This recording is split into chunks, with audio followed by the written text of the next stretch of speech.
Now, this is an interesting, insight that we can take back to ancient times. But St. Thomas Aquinas in 1265 writes his Summa Theologica, this seminal text of Western philosophy. Forget just the theology, just Western philosophy. And in it, he talks about this very interesting thing. He says that mankind, humankind, we'd say today, has 4 idols. Everybody pursues one or more of 4 idols, and he calls them the substitutes for God. Because his supposition is that we all want God, but God is extremely inconvenient. A lot of one-sided conversations and a ton of rules.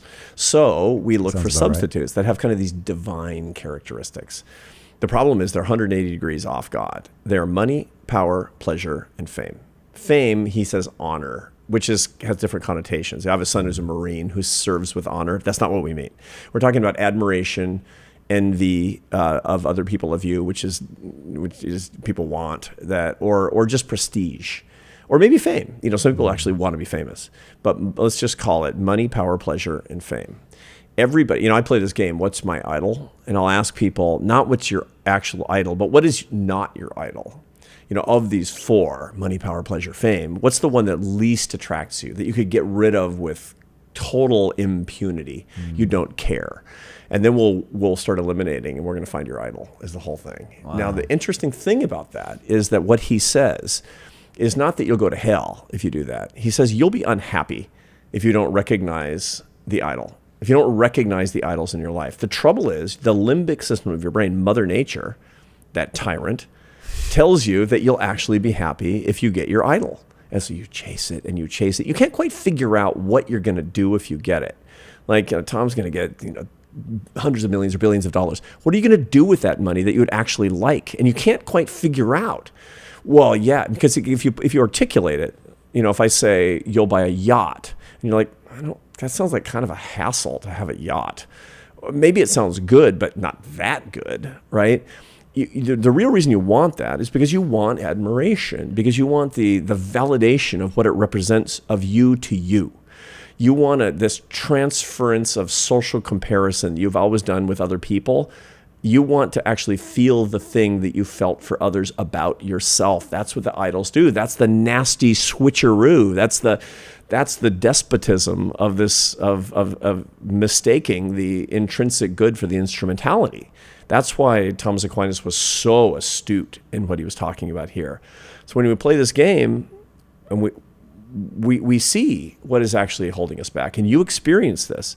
Absolutely. You were chasing the thing, getting more and more and more miserable because you were actually getting closer and closer to your idol and realizing it will not realize one single thing that you needed for your own happiness. It had no intrinsic worth.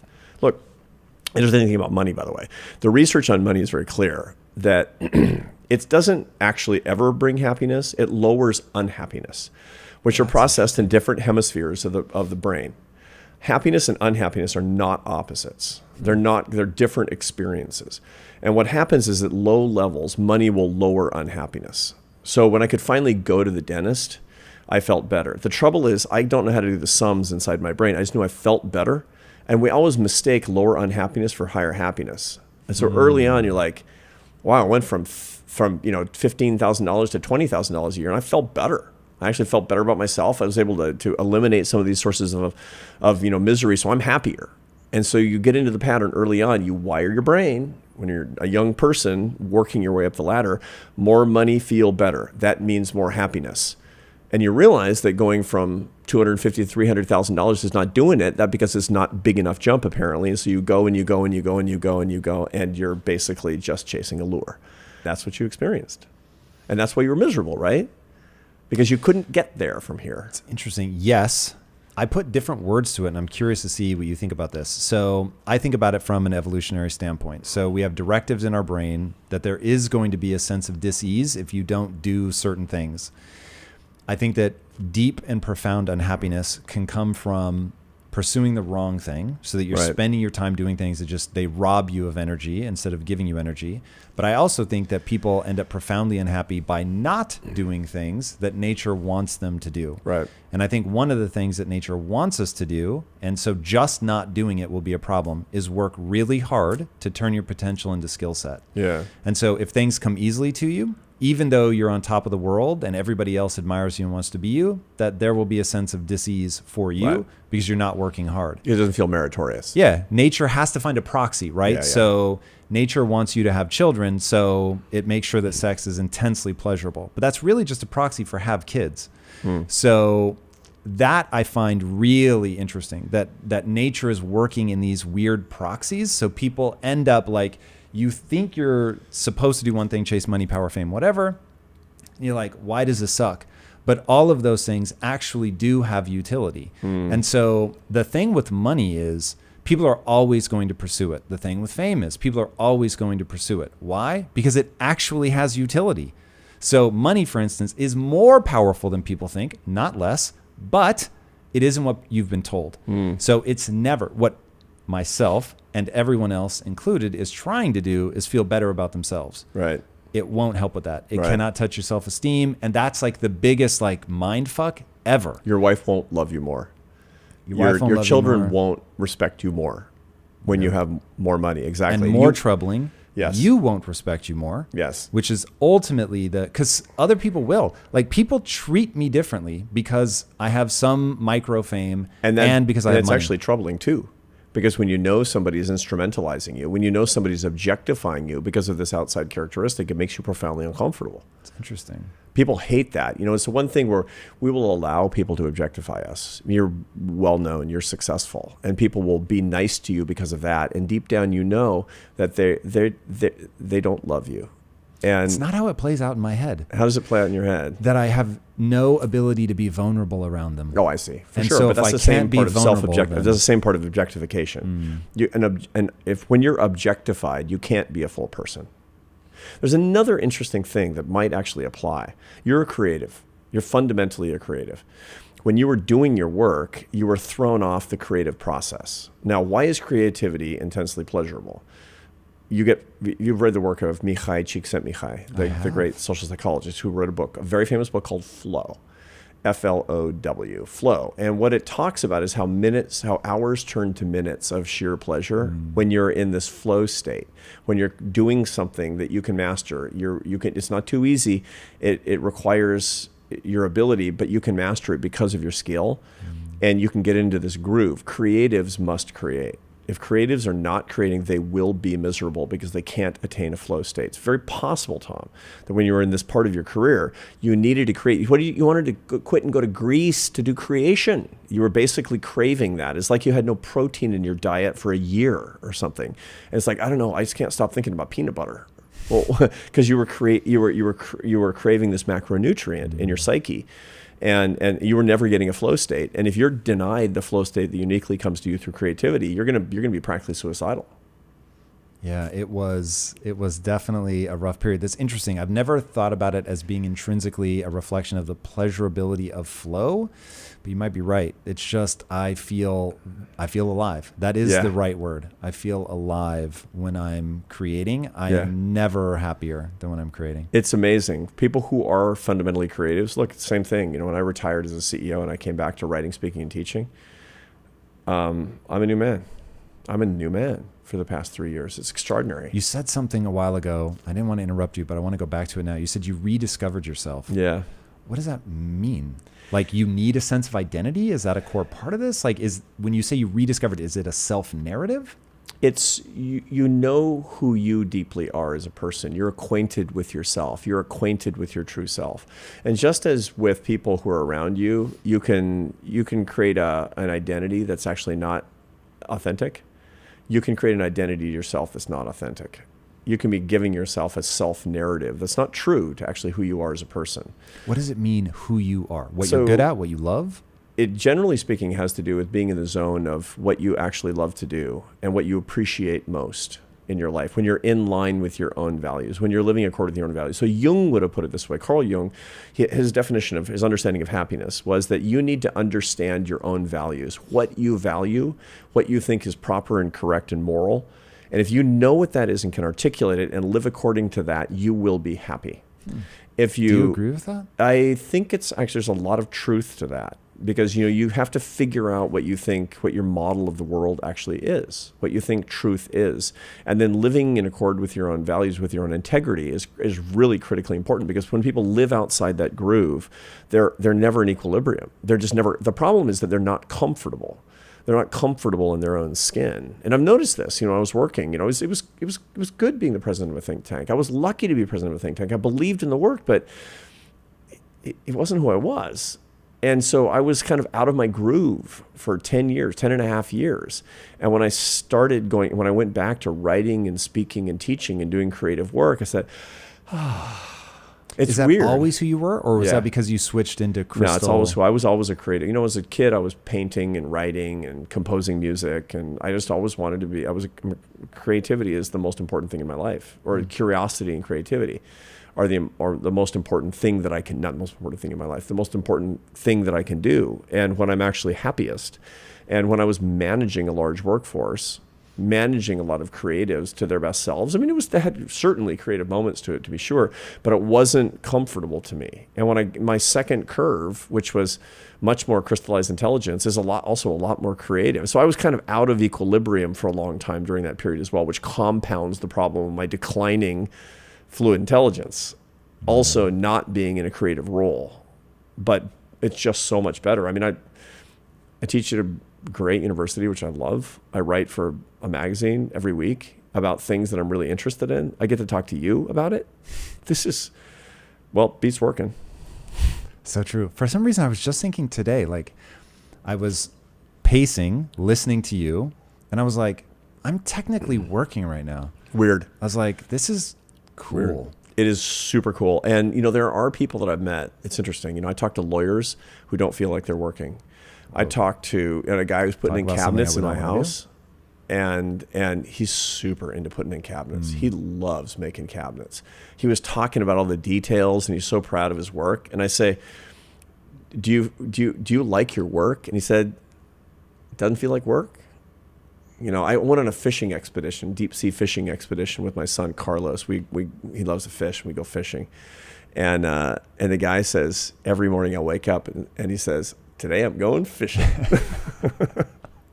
And so this is what we all need to find. We need to, each person, because we have the blessing of living in an economy where you can do a lot of different things. The problem is that people chase these extrinsic lures, the money, power, pleasure, and fame, and they get out of the groove of what they're supposed to do, and then they wonder why they're unhappy. I want to go back to Jung and this idea of values. So as you were saying it, I was like, yes, part of me agrees, but then as I run the thought experiment, sort of check it against other things, other people, to see if it holds up, I feel like right now we're living through maybe a weird moment, or maybe a completely normal moment in time where people are using their values to cudgel each other. Yeah. And it doesn't, when I look at them, it makes me deeply uncomfortable and does not resonate with how I think about values. Yeah. So is this just a bastardization of the word value, or do the people that on either side of the aisle that are just viciously going after each other, right, do they really believe what they're saying? Because it seems like a super dark energy. Yeah. So this is a variation on the theme. These are people's true values, but in a fear equilibrium, where we're culturally in a polarity of fear. Fear and love are cognitive and philosophical opposites. So fear is the master emotion. It occupies a part of the limbic system called the amygdala. It actually uses more brain tissue than any other basic emotion, because it's what keeps you alive. If it were not for fear, you would have been, your lineage would have died out hundreds of thousands of years ago by being eaten by a saber-toothed tiger, which weirdly you were not afraid of. Right. And so fear is really important. Love is the opposite of fear. Love will actually neutralize inappropriate fear or excessive fear. I did not see those opposites coming. Yeah, because we think of love and hatred, but hatred is downstream from fear. Hatred is always a byproduct of fear, downstream from fear. So what happens is I love the way you say that, like ultra profound shit. Like, yeah, obviously. I've never thought of that before. And so when people come to me and they have too much fear, the prescription is surround it with more love. Neutralize it with greater amounts of love. It's pH and it's alkaline and acid. If you, on the other hand, if you're looking for more love and you don't have enough love in your life, I'm going to ask you questions about what you're afraid of, because I'm going to try to work on your fear. God damn. Yeah. And so this is how we actually deal with, if you have a fear problem, I'm going to work on the love dimension. If you have a love problem, I'm going to work on the fear dimension. Okay. So now when all the way all this comes together ultimately in our lives is we have to figure out what the problem is. And what we have in our society today is a fear polarity in our politics, in our ideology, in our culture. And what that meant, the way that manifests in our values is we don't use our values, which are beautiful and good, as a gift. We use them as a weapon. Now think how counter effective that is, how destructive that actually is. But when you're in a fear polarity, you're actually, through fear, you're going to use your own values antagonistically toward other people, which is incredibly ineffective. You're using coercion instead of persuasion. The point of values and sharing your values is to persuade each other. That's the fruit of the Enlightenment, but it's also just, the basics of human nature.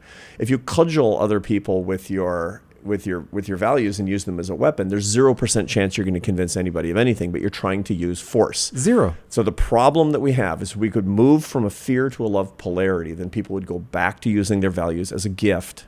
We will disagree. But disagreement is beautiful. It's the competition of ideas, which is fundamental to a free society. You and your wife, there are things you'll never agree on, and you will die married and in love. You can live in permanent harmony with somebody with whom you disagree, but only if you have a love polarity in your life and you use your values, which are in contrast to the other person's values, as a gift and not as a weapon. What we see today in politics, on campuses, in media, is that people are trying to kill each other with their values. You're a traitor. Well, you're a racist. I mean, the things that people are throwing at each other is basically never going to convince anybody of anything because there's too much fear. Damn. So what are people afraid of? People are afraid. We go through these sort of sine waves of these cultural polarities a lot. And emotional contagion is a very profound thing. Facts. Yeah. And so emotional contagion is one in which it's the culture actually starts to become infected. So when I was a kid, for example, growing up in the Pacific Northwest, in the 1970s, there was deep fear of serial killers, cults. I remember. It's a fear-based polarity of cults, and what that led to was unbelievable bitterness in politics, where left and right, just as bad as today, or almost as bad as it is today, between the Democrats and the Republicans, between the conservatives and the liberals, and it all came from the fear that had infected, from in the aftermath of Vietnam and the culture wars that were going on and the Cold War. It was a very fear-based society on the basis of this. There was a break in that, but then it comes back again. Is the whole thing.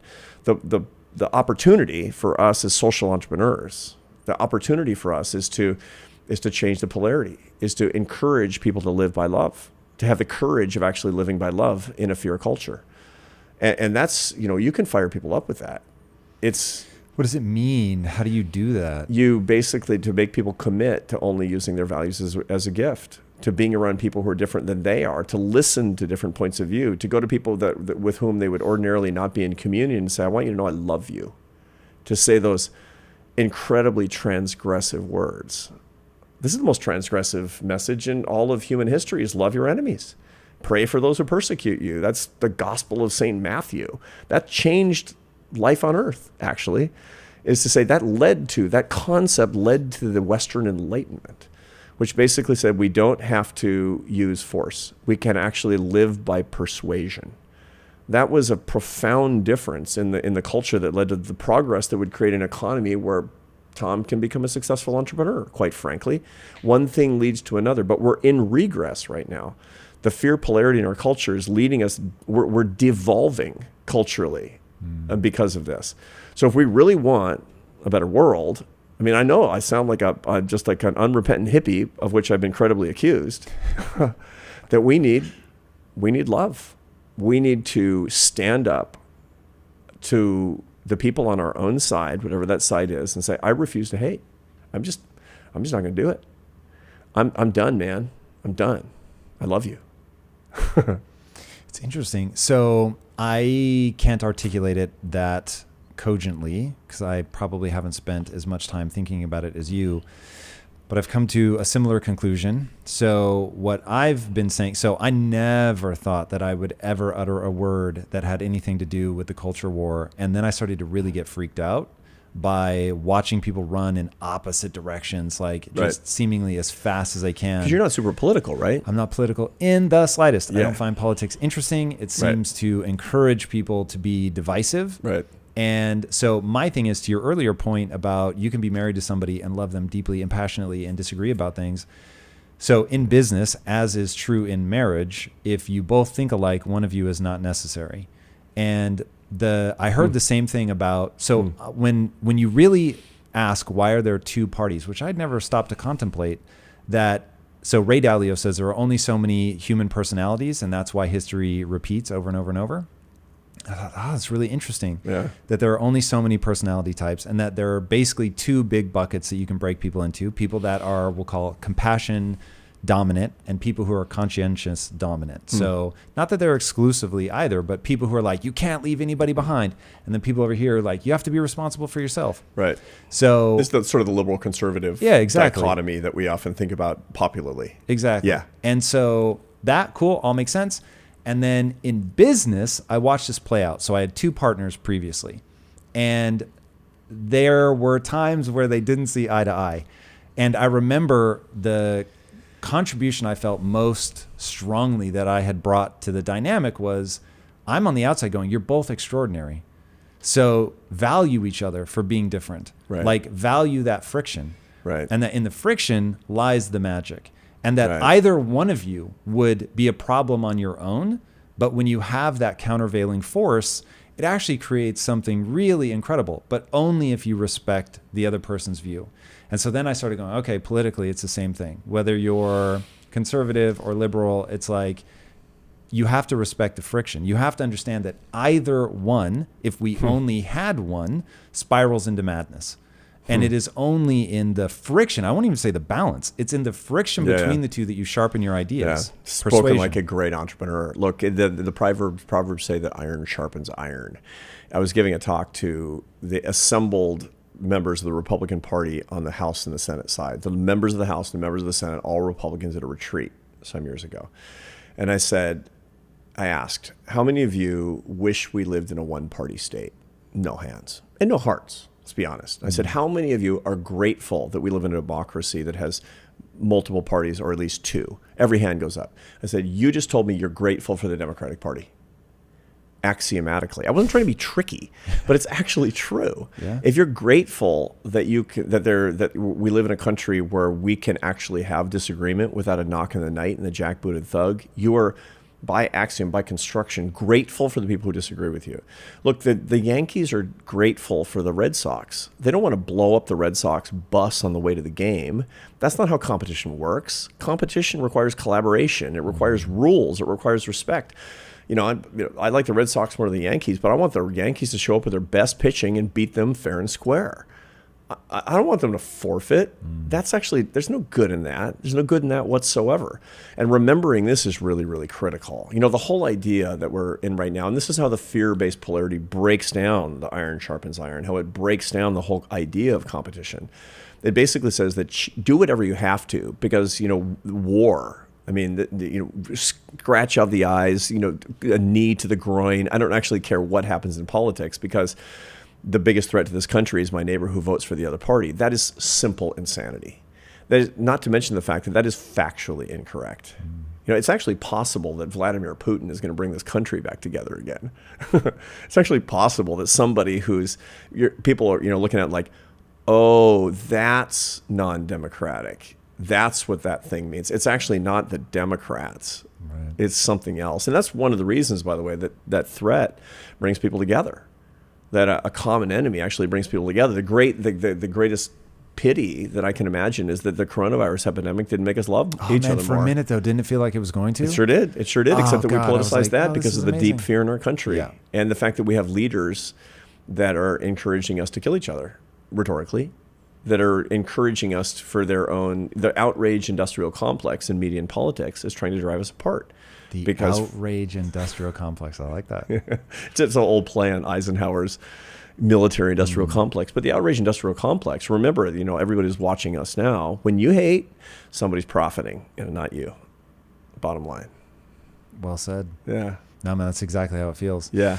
And it's crazy and it's interesting. So I'm definitely not an unrepentant hippie or credibly accused of being a hippie. I'm super weirded out by that stuff. But the only thing I can think is that we have to race to the middle and love each other. Yes. Like that's it. Yeah. And love has been... Or even not in the middle. Even Really? just like Doesn't stay that in the seem sides and still love each other. It's like, keep your opinions. Absolutely. I'm not saying get rid of your opinions. Yeah. But I mean, isn't even it the if party that's closest to the middle always gets elected? Nah, it's not necessarily the case. I mean, we've been kind of oscillating back and forth between political positions that are actually not representative of the middle. And this is a different kind of it's a different political dynamic, which you're kind of going rail to rail. And you're going rail to rail because, you basically, because you can have bashing into the rail on each side. For example, you can say that, given the fact that we go between parties might mean because people are so close to the center, or it might be because you have two blocks that are incredibly strong, that are relatively equal in power, but very, very different than one another. So this is the key. The key is basically either one can be fine.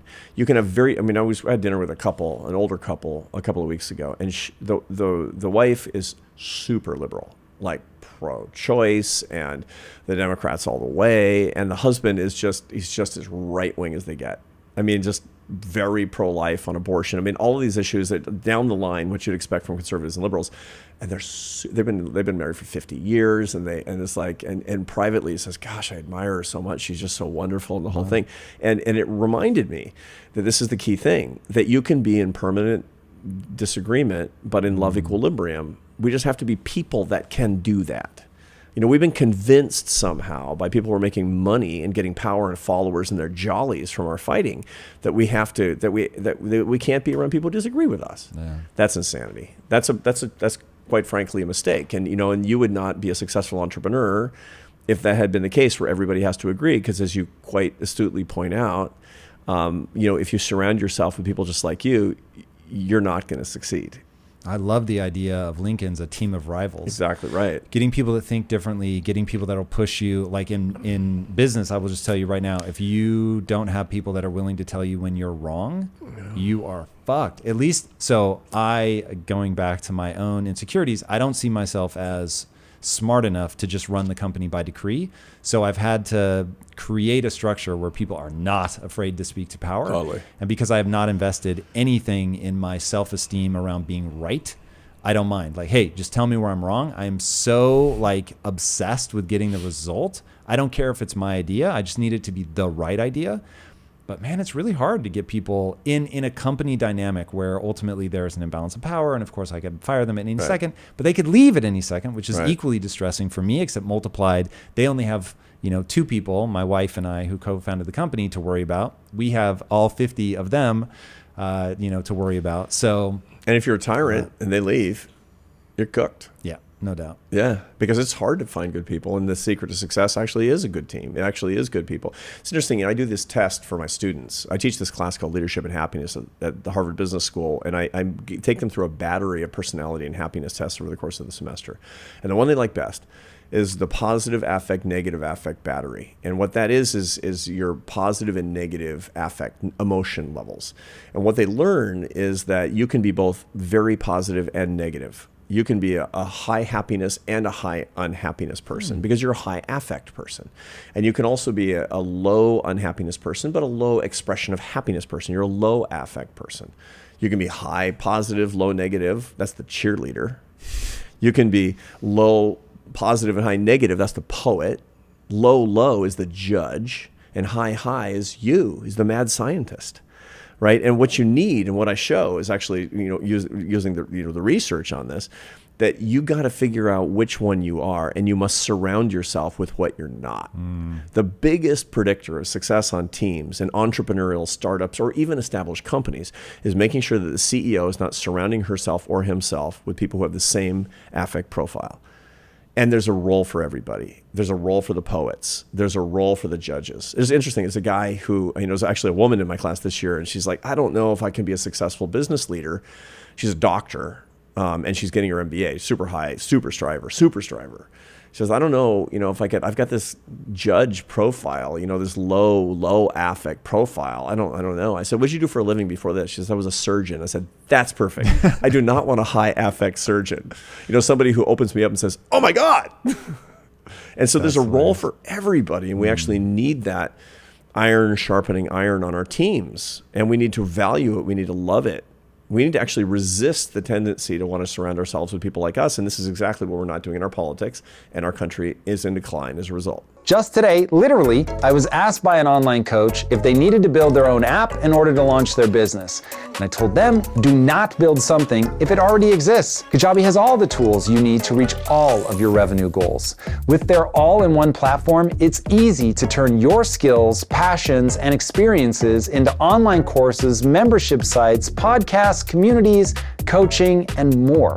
And you get to keep 100% of your revenue because everything is owned and controlled by you. Kajabi also has robust analytics, easy payment options, email marketing tools, and customizable website templates all built in. And right now, Kajabi is offering a free 30-day trial to start your business if you go to kajabi.com/impact theory. Just go to kajabi.com/impact theory and join the creators and entrepreneurs who have made over $6 billion.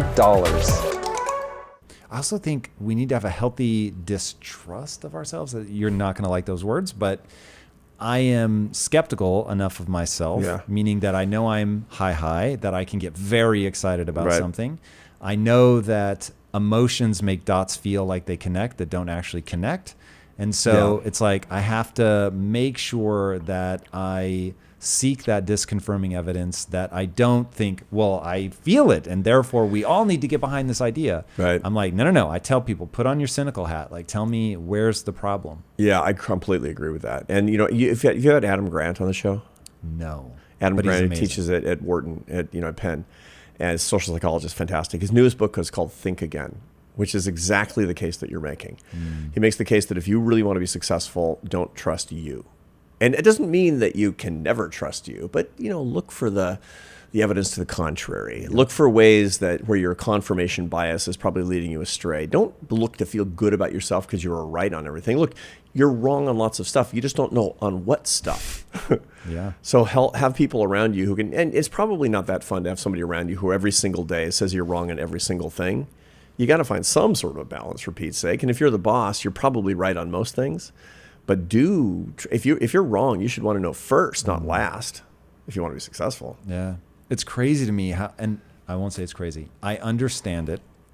When you are right, it feels good. Even now, when I know better, it still feels good when I was right. Yeah. I just don't invest in that. I don't encourage that in myself. I'm like, you've got to be careful with that. Yeah. But when people would actually rather, like, they get angry when people point out a flaw in the idea. I'm like, what are you doing? Like, that you are headed towards an iceberg and you're actively discouraging people from letting you know. Yeah, it's ego threat. Crazy. Ego threat is really deep for people who are living in their heads because they don't want people to think they're incompetent. But the failure's real. Totally. The failure's coming. No, but they'll resist tooth and nail. It's like you're trying to cut off my finger by telling me my opinion was wrong. Wow. It's unbelievable how the evolution has led us to this place. You want to be right. You want to be right because you feel like an almost physical need to be right. Being contradicted is socially painful. And there's the same part of the brain, the anterior cingulate of the brain, processes both physical and social pain. That's crazy. We have a very practical brain, a very parsimonious brain. And stimulating the same part of the brain. So it's like being told you're wrong and being embarrassed for something that you were wrong feels like somebody punching you in the face. To your brain at least. And so you'll resist that because you're trying to protect yourself. It's deeply suboptimal and dangerous. You're right. Yeah. If I could just, in fact, my success is because I'm not afraid to be embarrassed. I never like it. It sucks every time. But a willingness to be embarrassed is how I have learned. Yeah, no, and humility, of course, is one of the great secrets of happiness too. That's interesting. Why? Yeah, humility is because it gives you peace. Humility allows you to relax. Because you're not trying to protect something? Yeah, you're not actually trying to protect your fortune. You're not standing in front of your stash of gold all the time, walking back and forth with a shotgun. You could basically just walk away and take it. You can relax into the reality of your fallibility for once. And a lot of people never quite, and I'm sure that people are listening to our words right now, and some people are going like, actually, I think that might be true. I've never actually let down my guard. And once you actually get into it's a very interesting rhetorical habit. When you're having a conversation with your spouse or your friend or your interlocutor of any kind, and they make a good point, say, that's a really good point. I think I might be wrong. I think I might be wrong. Now that's really hard to do. Secret to marriage, though. It is. Oh man, God, if you can do that, it's amazing. It is amazing. Now, part of the problem is that you often don't think you're wrong. That is part of the problem. Yeah, and so being conciliatory in a way that saying I think I'm wrong when you actually aren't, or where the truth is you just don't know. You just don't know. I mean, a lot of marital discord comes because somebody's saying you got to do something differently, and you literally don't know what to do. You don't know what to do. I mean, there are probably times when you were miserable. I'm just going to guess in your work, and you were working 80, 100 hours a week, and you're going in a million different directions. And your wife's saying, "You need to be happy. You need to let this go. You need to do less." And you're like, "I don't know what to do less. I don't know how to do less." And that's really tough because that's giving you directions that you can't quite take. And a lot of marital discord actually comes down to that: is directions you don't know how to follow.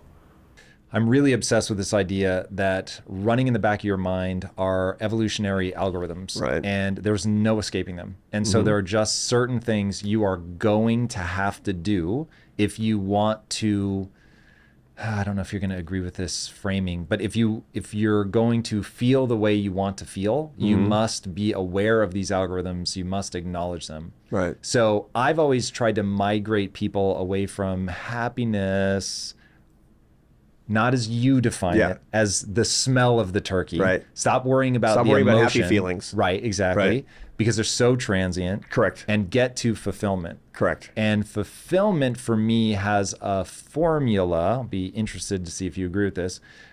These are based on what I consider the evolutionary algorithms running in your mind that there is no escape from. So you are going to have to work hard. Anything that comes easily will just not, it won't resonate. That's a satisfaction issue, by the way. Satisfaction is the joy that comes after struggle. That's what satisfaction is. So you get satisfaction. Does it always have to come from struggle? You have to do something, and it's the sense of earning something. So, for example, if you cheat on the exam and you get an A, there's no satisfaction. True, but I feel deeply satisfied after good sex. Do I feel like I earned it? I don't know. I have not investigated this feeling. Yeah, but that's actually that's not satisfaction. That's enjoyment. Is it? That's what in satisfaction. You don't feel sexually satisfied? Well, that's a word that we use, but it's different than what we're talking about here. So we're defining the terms of the problem. Which I think is important. Super important. Because you may be about to have me separate two ideas that because I don't have words for, I don't see the people talk about difference. sexual satisfaction where they're talking about a sexual enjoyment. So an enjoyment is a better word when for you're it. done. So when I am overcome with desire, the right way to think of it for me is hunger. It feels the same. Right. I've got to have this thing. I really want it. Anticipatory chemicals. Oh my God.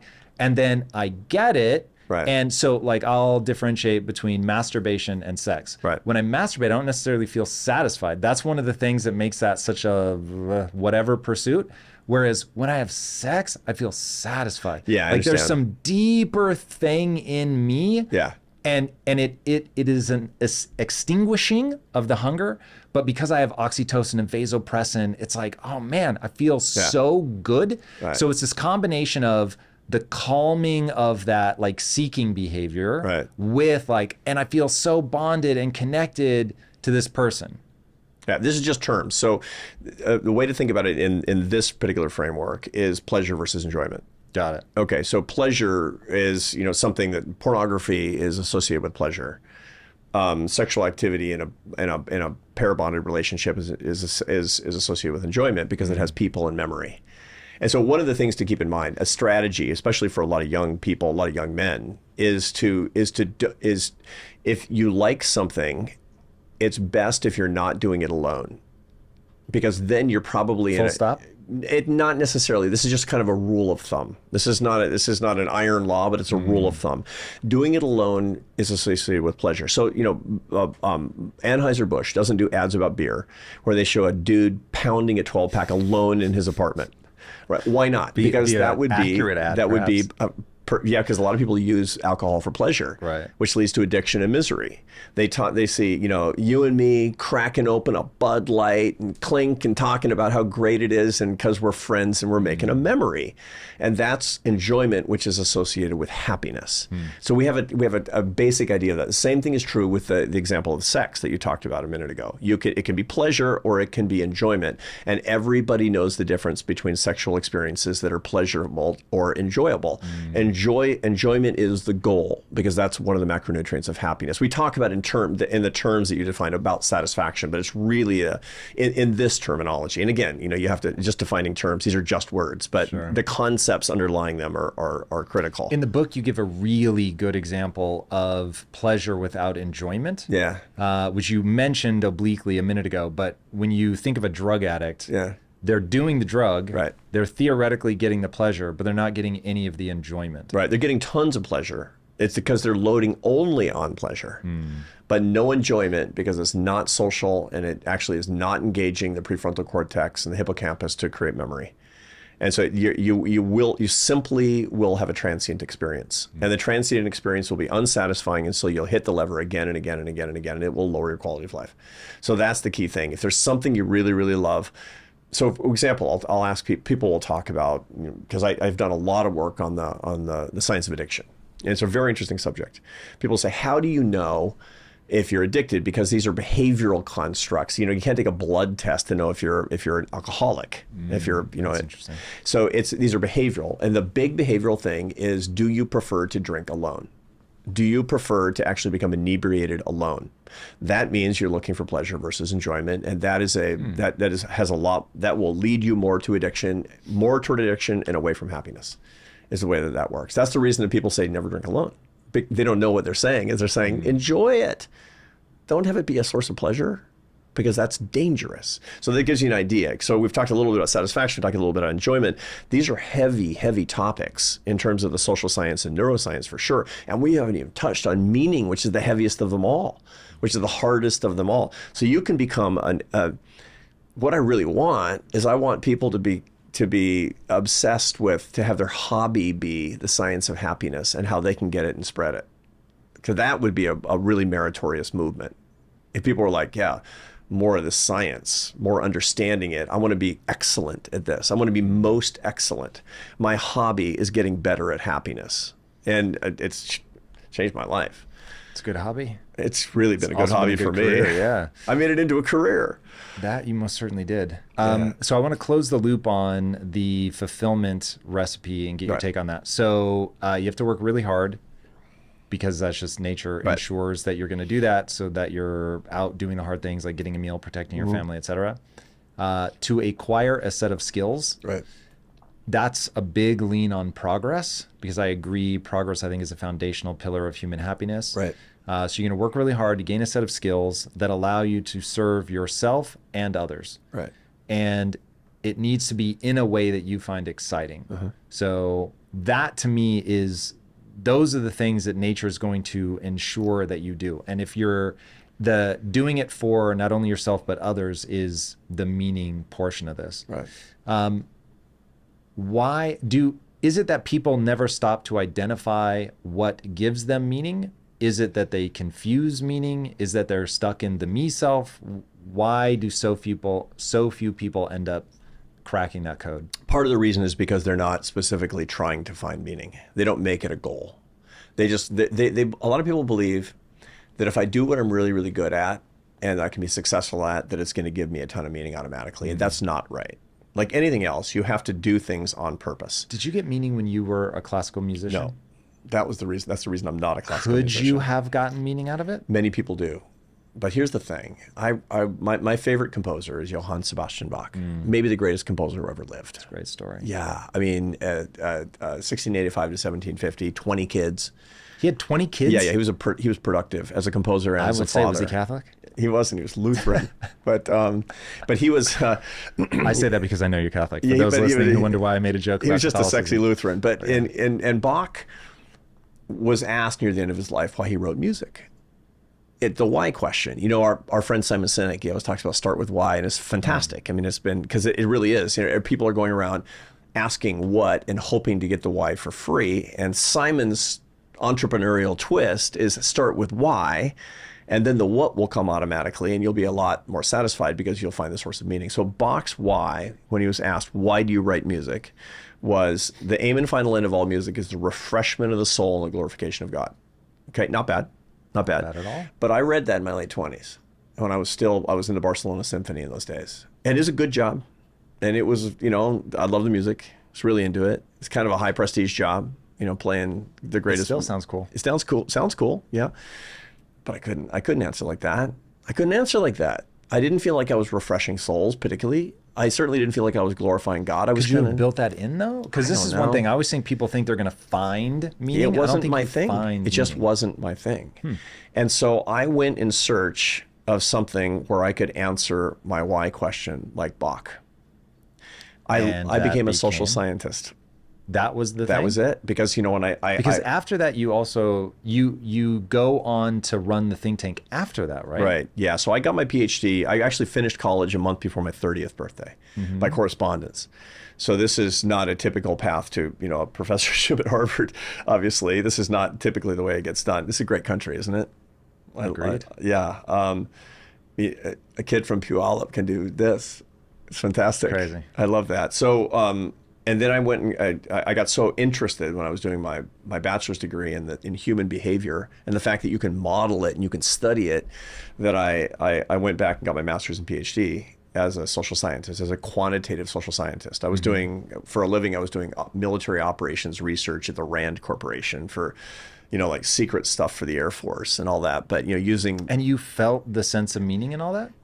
What I felt the sense of meaning in was I was learning so much that was so critically interesting. And I had a strong sense that I was learning how to ask and answer original questions about human behavior that were going to push the boundary of what we knew so that people's lives could get better. I had a very strong sense that it was in the offing. It was going to take decades. Was the part about so people's lives could be better, was that a critical part of that? It was a critical thing. To earn my success, I needed to do something where my work created value in my life and the life of other people.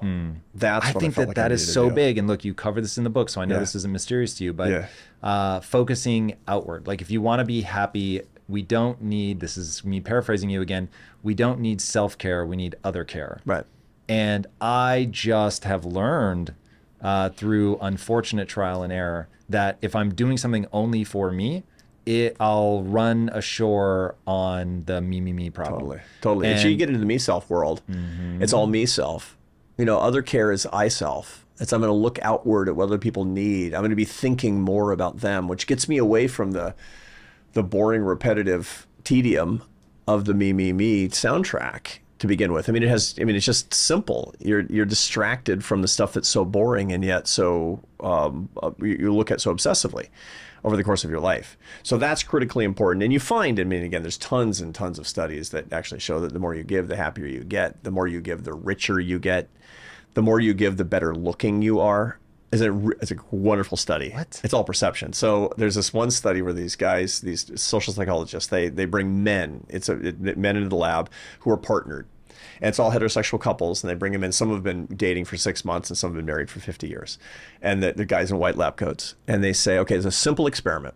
I'm going to give you these coins. Put them in your pocket. You and your wife or girlfriend, you're going to walk down this little path to that other building down there. And my colleague is going to interview you, and then you get to keep the money. That's it. Okay. So they walk down this little path outside, and there's an alleyway between the buildings, and this homeless guy comes ambling out of the alley and panhandles the husband or boyfriend. He's a confederate to the experiment, obviously. He says, hey, you got some change? He does. They know he does because they put the money in his pocket. And he has to make a decision in front of his wife on whether he's going to help the homeless guy. They get to the other building, and the first question in the interview is, did you help the homeless guy? How much did you give him? And then the second question is to the wife, how attractive do you find him right now? The more you support the homeless guy, the hotter she finds you. That's so interesting. That's the reason on a first date, you're like, I love humanity. I support, I build houses for the poor. Yeah. I love dogs. I love babies. You're trying to look like, Albert Schweitzer on a first date. That's hilarious. Because you're more handsome. That is Very interesting. Okay, so we know that being outward focused is going to be beneficial, but you were talking about you needed to find the answer to your why. What is going to be that thing that I could answer in the way that Bach does? I find in life, basically nobody finds that. Like that is so rare. And when they do find it, it ends up being very transient. So how did you navigate? Because for people that don't know, we did another interview, which I highly encourage them to go watch. And so we covered this. I don't want to tread a ton of the same ground, but I think it's worth telling people would you say that your career has been spiral? Yeah, for sure. Okay, you gave me the language. Mine has for sure. Yeah. It's interesting. You make me question whether that's just my personality, and I was going to end up there no matter what, or if it really was the story I've told myself my entire life, which is I did all of this just to get into storytelling, and I needed to control the assets. Maybe we'll get into that. Well, those are endogenous to each other. Yeah, maybe. Yeah. But what I want to know now is, did your why run out and that's why you reinvented yourself? Did it just migrate? Like, how have you kept that alive in your life? I took opportunities that were put in my path that I thought were in line with this vision of how I was trying to grow. So I had an intention, but I didn't have attachment. So when I was a French horn player, leaving that and becoming a social scientist, I had an intention to do this work on human behavior to help myself and others, to make life better, to increase love and happiness in other people's lives. But I was not attached to what manifestation that was going to take. And that's what I urge all young people to do, to have a virtuous, beautiful intention without attachment with respect to the expression that it's going to take at any particular time. I taught for a number of years. I loved it. Super great. Then I thought I should run something that I think is going to be good for humanity and for society. And so I ran this think tank, this big think tank in Washington, D.C. I had 300 employees. Mostly I just raised money. I had to raise $50 million a year to keep the doors open. And it was a thrilling experience. It was exhausting, to be sure. But what I was trying to do was to use my background as a social scientist to create better public policy, to hire really good people that was going to make the country and the world freer and better, with an emphasis on opportunity for people at the margins of society, which is what my think tank was engaged in. After about 10 years, I knew I was getting stale, man. I was getting stale. So I had the same intention, but I had no attachment to Arthur Brooks, president of the American Enterprise Institute. That would be a disordered attachment, because that's not who I am. I'm Arthur Brooks. I'm a husband, I'm a father, I'm a child of God. And I am put on earth to lift people up in bonds of love and happiness using science and ideas. What's the next assignment? What's the next assignment? And the next assignment was to do what I do now, which is I have a company that writes, speaks, and teaches widely and does media on the science of happiness, to popularize, to see the world as a classroom and an enormous course of study of the science of happiness to lift people up. And that, so I have a column in the Atlantic, and I write books, and I get to talk to you, and I get to travel around and speak. I teach at Harvard, and it's phenomenal. But I'm not attached, because I know this is not the last assignment. I have intention, but the attachment, no. The attachment's the killer of all of these things. And you too. It's like, next assignment, please. But here's the direction we're going in. I need to do this thing. This thing is going to serve. And when you're really in the zone, it's a thrill. It's a thrill. You just can't get enough of it when you're really in the zone too. But it's not because you're going for the thrill. It's because you're going for the value. You want to hit that vein of value, right? And when you run that vein out, then you go look for it, you dig a new mine. What does it mean to run the vein out, though? So, okay, how pure was your move into the think tank? Because you talk about idols. I've listened to enough of your content. I know what your idol is. I think we share an idol. So nothing is either good or bad, but thinking makes it so. Yeah. So I don't know that having an idol is bad. I have a feeling that it's nature's way of getting us moving and making us an active species, and it is and you how can we've use it for great good. Right, exactly. But if it's the end goal, if an idol of money or power or pleasure or fame is the end goal, woe be unto you and woe be unto the world. But if it's an intermediate goal to lifting people up and bringing them together, if you can use the prestige that you have in your job and the admiration of other people to get them interested in something that's truly generative and good and improve their lives, which, by the way, you're doing with the show, right? I mean, you got lots of prestige, you're a famous guy, but you're using it so that people will watch it and change their lives. So if this is the end goal, it's a problem. If it's an intermediate goal, then it's good. I want to restate this in my language to see if I really understand this. Okay, so the me self is getting caught up in my emotions. I'm confusing the emotion for the perception of the emotion. So knowing that in the brain, pain and suffering are two separate spaces, knowing literally two different regions of the brain. I'm not making that up for people listening. And then in meditation, I am, to your point earlier about the bitter coffee, there's a difference between my knee hurts and witnessing that I'm having a sensation in my knee that one might articulate. Or my knee hurts as versus pain. I don't like how my knee feels. Right. That's Probably really the an big even better difference way to because, say you know, it. it's my knee hurts. That's a statement of fact. Right. Right. It's a signal.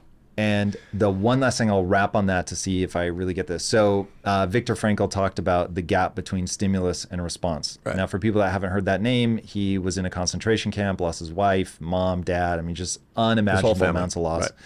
And came out of it, psychiatrist, came out, or actually I think a Psychiatrist, neuroscientist. and he was a psychiatrist and a psychoanalyst. Okay. Which is an interesting combination. Very interesting. Uh-huh. Writes a book about that time, basically saying if you could find meaning in your suffering, that you could make it. But if you lost that sense, he was like, you could literally predict when somebody would die, because once they gave up and they could no longer associate meaning with why they were going through the suffering, that was it. Right. And so that idea of there's this gap between stimulus and response, and you get to decide how you interpret that thing is everything. Right. Is that what you're talking about? When that gap goes away, you're now in me territory. Yeah. So there's so much in this, and you know, we've referred to the new book, and there's the whole front part of this new book is emotional self-management based on the science of how your brain gives you signals that are called emotions.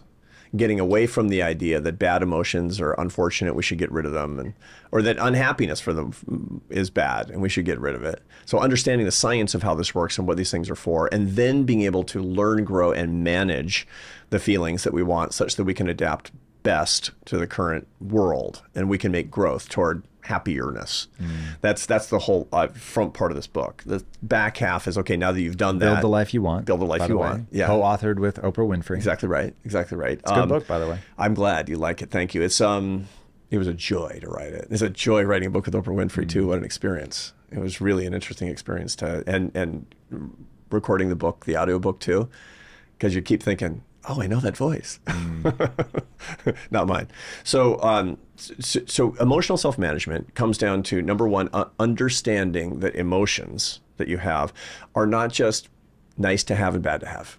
All they are signals. They're like a machine. The machine of your brain perceives outside stimuli and turns it into a universal language that can send signals to the neocortex of your brain, the outside wrinkly area of your brain, especially the prefrontal cortex, which is the most modern part of the human brain, to send it signals so that you can decide how to react according to them. And it doesn't matter what language you speak or where you grew up, everybody gets the same signals.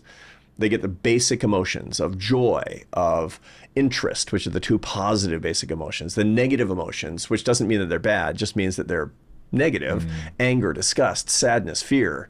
And all those things are then blended together into these complex emotions. So anger and disgust, you blend them together, you get contempt, which is the conviction of the worthlessness of something. And so it's this multiplicity of emotions that we get. They exist to send signals, universal signals, and then we get to decide how to react. Here's the problem. Most people don't take that opportunity. Most people take their emotions as given, regret them, like them, and act according to them without doing that last trick, that last entrepreneurial trick, which is deciding how to react. You get to decide. This is Viktor Frankl's point. The book is Man's Search for Meaning. And what he learned in the concentration camp was that all these bad things are happening and good things happen in life. You decide how you're going to react to these things. That's the ultimate entrepreneurial task of human life, is deciding how you're going to use the resources under your control. And the first set of resources you get are your emotions. Okay, so the time between the stimulus and response, the time between the emotions and the reactions that you decide, that's the gap that Viktor Frankl is talking about. You want that to be as wide as possible. That's why, and every time you have an emotion, the most important thing to do is to not react, is to practice not reacting when you feel something, good or bad. Wait. Tell me why, because this is where I see people get lost all the time. They trust their emotions. Yeah. They think their emotions are right. They are a map of actual reality, and that if you feel angry, you should act angry. Yeah, and that's a great way to live an unhappy life and make other people unhappy around you. I agree so violently. Yeah. I can't even tell you. Yeah, yeah. And think about all the times when you're building your companies that you felt something negative, and if you just yelled it, you snapped at somebody or said that was on your mind, you would have done catastrophic brain damage to your company. It would have been terrible. And instead, or you get that email, you get an email and it's like, I want to answer right now. Never answer a bad email on the day you get it. Never. Just have it automatic. As a matter of fact, have somebody who's managing your email for you so you don't see them. How often are you checking your credit score, afraid of identity theft or account breaches? We all use the internet every single day for important things like personal banking and remote work, so why not protect yourself with our sponsor, Aura? Aura is an all-in-one cybersecurity service that keeps you safe online. Aura identifies data brokers exposing your info and submits opt-out requests on your behalf. Aura also monitors your credit, tracks your passwords for data breaches, and secures your online activity with VPN and anti-malware protection. You can try Aura for free for 2 weeks by clicking the link in the description or scanning the QR code. You see them and you think about it, but you can't answer it because it disappears from your inbox for 24 hours. Make a deal with somebody. Why? Because you want your prefrontal cortex to be in charge. You don't want your limbic system to be in charge. It's a 2-year-old. When you have little kids, and I have grown kids, but now I have grandchildren, and they yell. And what you tell little kids always is use your words. What you're telling them is put more time between stimulus and response and choose the response that you want. You're not going to say that to a little kid. You're going to say something that's truncated, like use your words. And people who are reactive, what we say as social scientists, we call them limbic people, because they're acting according to their limbic system. This is the most unentrepreneurial thing to do. That's basically like, I got $1, I spent $1. No. Revenue comes in, you decide what to do. Should you invest it? Should you distribute it? Should you buy something with it? What should you do? That's what good entrepreneurs do with their lives, but that's how we need to see our emotions. So that's the most important point. Now, what you do in that gap is called metacognition. And this is where it gets really, really interesting. In that gap, the best thing that you can possibly do is to think about the emotions that you're feeling, what they mean, and how best to use them. So that, and this is really the engagement of your prefrontal cortex. That's what meditation practices tell you to do. This is what prayer helps you to do. This is what walking in nature helps you to do. So all these metacognitive practices, this is what therapy is supposed to do too, by the way. It's supposed to give you expertise in expanding that gap. Then on top of that, there's all of these ideas that you can use. Once you've got this time, you can make these decisions. You can substitute emotions. You can say, that's not the right emotion. Here's a better emotion. You can literally do that. How's that not just faking it? It's not. It's what it's. So for example, I've talked a lot, and I've been palling around lately with Rainn Wilson, who's the actor from The Office. Had him on the show. He's terrific, and he grew up in Ballard. Yeah. Yeah. And so 5 miles away from me, he's just the same age as me. He was a classical musician just like I was. Oh, I didn't know him, but we have parallel. Did he play like bassoon or something? He played the bassoon. I played the French horn. So we probably overlapped in all-state band or something as we were kids, but we have the same childhood basically. And so it's interesting. And so we really connect on this. But for example, he talks about the fact that he believes that most comedians suffer from depression. And one of the reasons they're such good comedians is because they choose the substitute emotion when they're feeling sadness of humor, which is also an appropriate response to things that are making you sad. You make them into a joke. And people think of it as a defense mechanism. No, it's an emotional substitution. It's when you drink coffee, the caffeine molecule, it looks just like the adenosine molecule, which is a neuromodulator that is inhibitory. It makes you feel tired. It goes into the slot, into the receptor for the adenosine. And so you don't get adenosine. That's what makes you feel peppy. It blocks the thing that makes you feel tired. That's how caffeine works. Emotional substitution works in the same way. The humor molecule goes into the sadness receptor. But you can't do that unless you're taking time. You cannot do that unless you actually expand the time between stimulus and response, until you understand exactly how the science works and getting as much time as you possibly can. Was that the angle that you took to understand the science, or did you come at it from a God says that this is the way to go about life? I'm a scientist, and one of the reasons that I'm religious is because of what I've learned intellectually. So for me, that was the thing that freed me as well. So I'm, call it 22. I am very unhappy, like really scary, sliding towards depression, unhappy. And I started reading about the brain. Now, I don't remember what gave me that impulse. It was probably something I learned in college plus Taoism, whatever, but it like really made me think about the way the brain worked. And I started reading about how brain plasticity was this hotly debated thing, and maybe you really could teach an old dog new tricks. And one day I just decided I'm going to act as if brain plasticity is real. Right. And then the more studies came out that showed that it really was real, like the more I felt like I could grab a hold of that. But it was a science-based insight that allowed me to really change the tenor of my entire life. For sure. I mean, it's interesting because people back when I was a kid, I'm 10 years old, a little over 10 years older than you. And when I was a kid, or even when people were older than me were coming through, the whole idea was that biology is just psychology. That you can think bad things away. And that was supposed to be really incredibly empowering. Now, really what we believe with the advent of, the advances in neuroscience, as a social scientist, I have to know tons of neuroscience. Teaching happiness is 30% neuroscience, what I teach. I'm talking about the brain constantly. It's much more the case, we believe, that psychology is actually biology. Facts. And that sounds like it's not empowering. Like this is all determined. It sounds super empowering to it's me. Super empowering because once you actually understand the process, you can intervene in the process. Correct. I talk to young executives, for example, and I say one of the biggest threats to your career is an inappropriate sexual relationship in the workplace. Dude, it's that's one of so hilarious to me. It's and so we say, so let's understand how this is going to work. And you can psychologize it and say, you need to get some therapy. No. What happens is that the first thing when you have attraction towards somebody who's a potential romantic partner, the first thing that happens is sex hormones with testosterone and estrogen. And in combination in both males and females, this is happening. The second thing that happens in the neurochemical cascade of falling in love is there's an increase in norepinephrine and dopamine, so that you get the sense of euphoria and anticipation. The third thing that happens is a drop in serotonin. Now, what happens when serotonin? A drop in serotonin. Interesting. When serotonin drops, it makes you ruminate. That's the reason it's associated with clinical depression, because of the rumination procedure. There's a part of the brain called the ventrolateral prefrontal cortex, which is incredibly active when you're ruminating. It's one of the things when you're ruminating on a business plan, on an opera, on a poem, on somebody who's rejected you, so it's you see it incredibly active in depression and creativity and falling in love and all of these things that all have rumination, iterative rumination involved in it. So and it all is involved with a drop in serotonin, which is why you don't want to have that early stages of falling in love for the rest of your life, because you'll want to die. Oh. And then the last, You'll want to die. The early stages of love made me feel like I'd never get anything done again. yeah, it makes you feel out of control.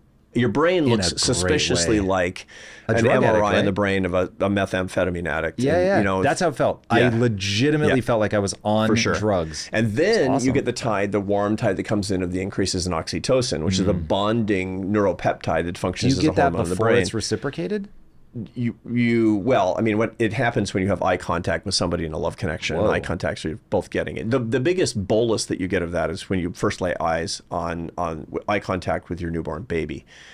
Really? Yeah, it's just like 4th of July in your head. But anyway, so it's 1, 2, 3, 4. That's the neurochemical cascade. And the reason I bring this up is when I'm talking to young people in business, I say, if you do not intervene early enough in this neurochemical cascade, you're going to be in trouble, because it'll be out of control. It'll be like, no brakes on the roller coaster. and it's like, I have this incredible career and this incredible job. I don't know what happened. We slept together and now I'm fired. And you see it all the time. Like Harvard Business School case study. What happened? Well, they let the neurochemical cascade go too long and you have to intervene. Number one, don't put yourself in a position where you go to step 2. Don't put yourself in a position where you go to step 3. What are you doing? You're managing your brain. And if you don't know the brain science, you can't do that. That's why this stuff is so incredibly empowering. And when you read that stuff for the first time, you're like, oh, there's something I can do here. Now there's something I can use. This is not just psychology. Now it's something that's more tangible than that, because the grandeur of this entire experience has a biological basis, and one that I can understand and one I can actually manage. Yeah, for me, being able to picture the thing, that helps a lot. Sure. Yeah, once I could understand the myelination process, I was like, oh, okay, now I get why this is something I need to repeat. Once I understood that the brain is a caloric hog, and from an evolutionary standpoint, that means anything that you do repeatedly, it's going to hardwire just to make it more efficient. And so all of that coming together really allowed me to begin to improve your navigate it habits. well. Yeah, because your habits, what they were doing was improving the management of the organ. And that was affecting your psychology and your effectiveness and your happiness and the whole, the progress that you're making in your life. That's why the information is so critically important. That's why it can be so life-changing to learn science, actually. For sure. So what are then the habits of happiness, or maybe a better way, this is the language you use in the book, the macronutrients of happiness? Like what are those things that we want to begin building our lives around if we really want to thrive? So people define happiness in a lot of different ways, but the biggest mistake that people make is thinking that it's a feeling, that happiness is a feeling. Ooh. It's not a feeling. Happiness Isn't it? No, happiness has feelings associated with it. Okay. But to say that my Thanksgiving turkey has a smell is different than saying that the smell of the turkey is the Thanksgiving dinner. Right, fair. So that's a really big distinction that it's important to make. So your Thanksgiving dinner is protein, carbohydrates, and fat. That's literally what your Thanksgiving dinner is. It also has a delicious smell that attracts you to it and that you want. And if it didn't have that, or had the wrong smell, it smelled like you were, microwaving trash when you walked into mom's house for Thanksgiving, you'd be like, something's wrong here. So, but getting past the feelings on happiness is what will set you free to be able to manage it appropriately. Why do so many people feel lost and unhappy, and what can they do about it? People feel lost and unhappy is basically part of what it means to be human. And there's an irony in having the big brains that we do. We developed a very large human brain over the past 40 million years for all kinds of reasons. I mean, it gives us it's our genetic advantage that we could say. It gives us help. It's our survival. We're not fast. We're not very good climbers. We don't have a lot of hair on our bodies, but we've got these big prefrontal cortex of the brain. The problem with that is that we can understand ourselves. We're the only species, as far as we know, that knows that Tom knows he's going to die. For example, you can understand the nature of your own existence, but you can't actually make your own existence work in a fundamentally different way. And so knowing yourself, the essence of consciousness is one that gives you incredible transcendental information, but at the same time, it programs in a whole lot of misery. So for example, we have a tendency to our genetic proclivities force us to chase money and power and admiration and pleasure, because those are the things that help you pass on your genes. You get more animal skins and flints and buffalo jerky in your cave, and you're going to have more mates, basically. Yep. And so Mother Nature wants you to do that, but it's not going to make you happy.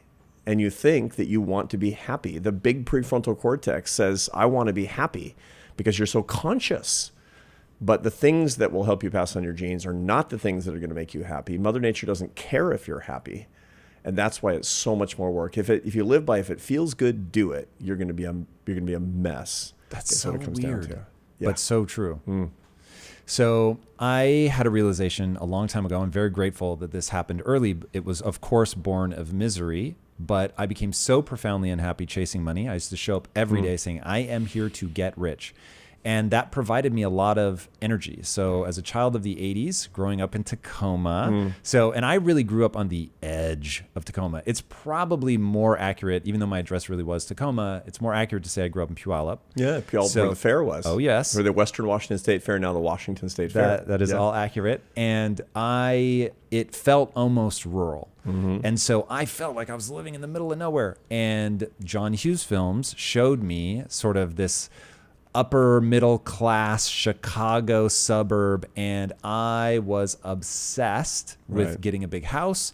And so I used to tell everybody, I'm going to get rich, I'm going to get rich. And my family was like, and I had friends that and I could literally walk to a trailer park. It was like that kind of part of Tacoma. And so my family, who were all sort of blue collar, just thought that was hilarious. And they're like, yeah, right. But I was really obsessed. And so I, were you a good student? Were you smart? I was, but I was cheating. So I was I did very well in high school from cheating. And then in college. Literally from cheating. Yeah. Like I was charming. Yeah. So I could get away with murder. So you were incredibly clever. Ooh, that's interesting. My identity is not that of someone who is clever. So it was very much somebody who was charming. So I could make people laugh. Yeah. And so I could get away with things. So whether that was asking my friends to let me literally take the test off of their desk and put it on mine so I could show my work. Right. But of course I was showing their work. But when I got to college, and I'm not even sure what gave me this insight, but I was like, I'm going to be spending a lot of money, taking on a lot of debt. I should actually learn what I'm here to learn. So I set a mantra to myself: sink or swim, A or F, I won't cheat, not even once. And I ended up doing very well. In fact, I did better in college than I did in high school. Were you happy in college? I was. When I graduated, though, I was like, I'll never go back. I'm not one of those people that's like, oh, I'm going to get a master's and then a PhD. I was like, get me the fuck out of here. But it was film, so it was amazing. Yeah, and you were living by the dictates of your own integrity. You were a man fully alive. Yes. You were not shading the truth. Very true. It's very important. And this is what, there's a famous speech by, and I can't remember who it was, the guy who went on to become the president of the University of Texas, who became famous because he gave a commencement speech that was about make your bed. If you want to actually get your life on track, start by making your bed. What that was to ask people to become men and women of integrity. And that means even when nobody's looking at your bed, make your bed because you're a person of integrity. You went to college and you said to yourself, I'm going to be a person of integrity. I am not going to do that thing because that thing is not the right thing. And in so doing, you ordered your mind in a different way. It's really interesting. So I wish that my life was like a straight trajectory after that, but it becomes the darkest period of my life becomes right after college when I feel lost. I feel hopeless. I have no sense of how I'm going to put things together. That was a really scary time because when you don't feel that you can affect the change that you want, it really, for me, let's go back to what you said at the beginning. So I call that the directives of evolution. So if you think of AI has to be given instructions. You have to want a high score, or you have to want to stay within the lanes if you're a car, whatever. And humans, as nature's AI, need directives. And so, like you said, get a mate, that's definitely one of them. And man, I really hope at some point later in the conversation, after we've really gone into your book, we get to the fact that people are 30% less likely to get laid now, which is absolutely fucking terrifying to me. But I have the solution for greater happiness on college campuses. Really? It's more love. Yeah? Now, what do you mean by that, though? I mean, actually more relationships, more romantic relationships. This would actually solve a lot of the misery on college campuses today, actually. What were you trying to do in college? You probably wanted to fall in love, right? No. No. So I didn't. So I had a girlfriend at the very beginning of college, like the first few weeks, who I'd met in high school. Right. And I broke up with her and decided that to get into film school, I had to really buckle down. And I wasn't going to date. I wasn't going to party. I wasn't going to drink. I wasn't going to do drugs. And so I effectively locked myself in a room for 4 years to get good at filmmaking. So it was a very different kind of experience than a lot of people. But now I want to get people back to your book because it is absolutely life-changing. So I would show up every day trying to get rich. That was my whole shtick. As an entrepreneur. Yep. And then because I wanted to build a studio. Right. became profoundly unhappy pursuing that. And the lesson that I ultimately ended up learning was that all that matters in life is how you feel about yourself when you're by yourself. And so meaning and purpose matter. Right. And so I had better figure out that money wasn't going to bring me happiness. I was living the cliche. And so I needed to attach meaning and purpose to what I was doing. How did you figure that out, that money was not going to bring you happiness? So on paper, I was worth more money than I'd ever been worth. So I was making more than I'd ever made. I was making like maybe 85,000, something like that, which for me, that was good at money. The time, that was a lot of money. And on paper, I was worth about $2 million.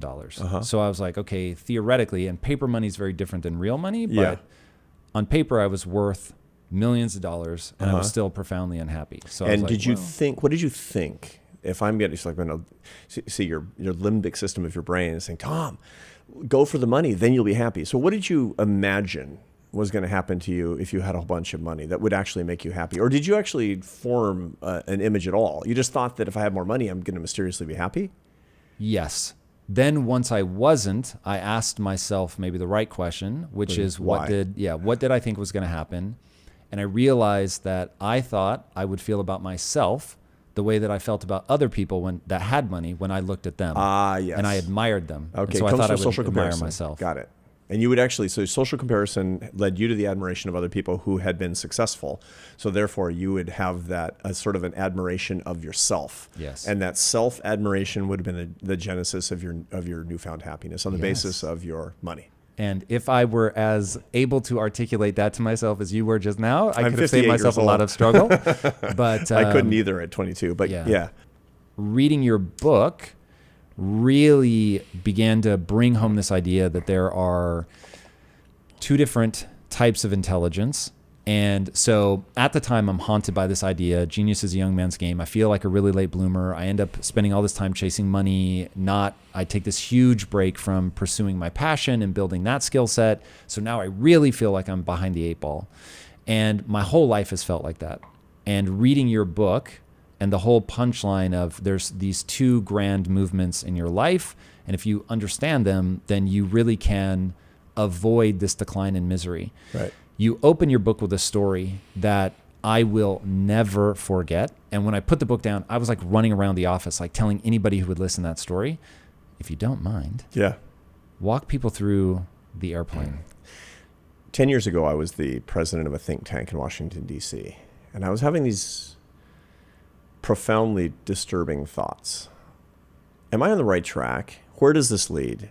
What is my goal? But you're really successful at this point. Yeah. I mean, successful for, for entrepreneurs in Southern California, what does successful mean? To be the president of a think tank in Washington, D.C., maybe not so much, but everybody's got a dream. It's a great country, isn't it?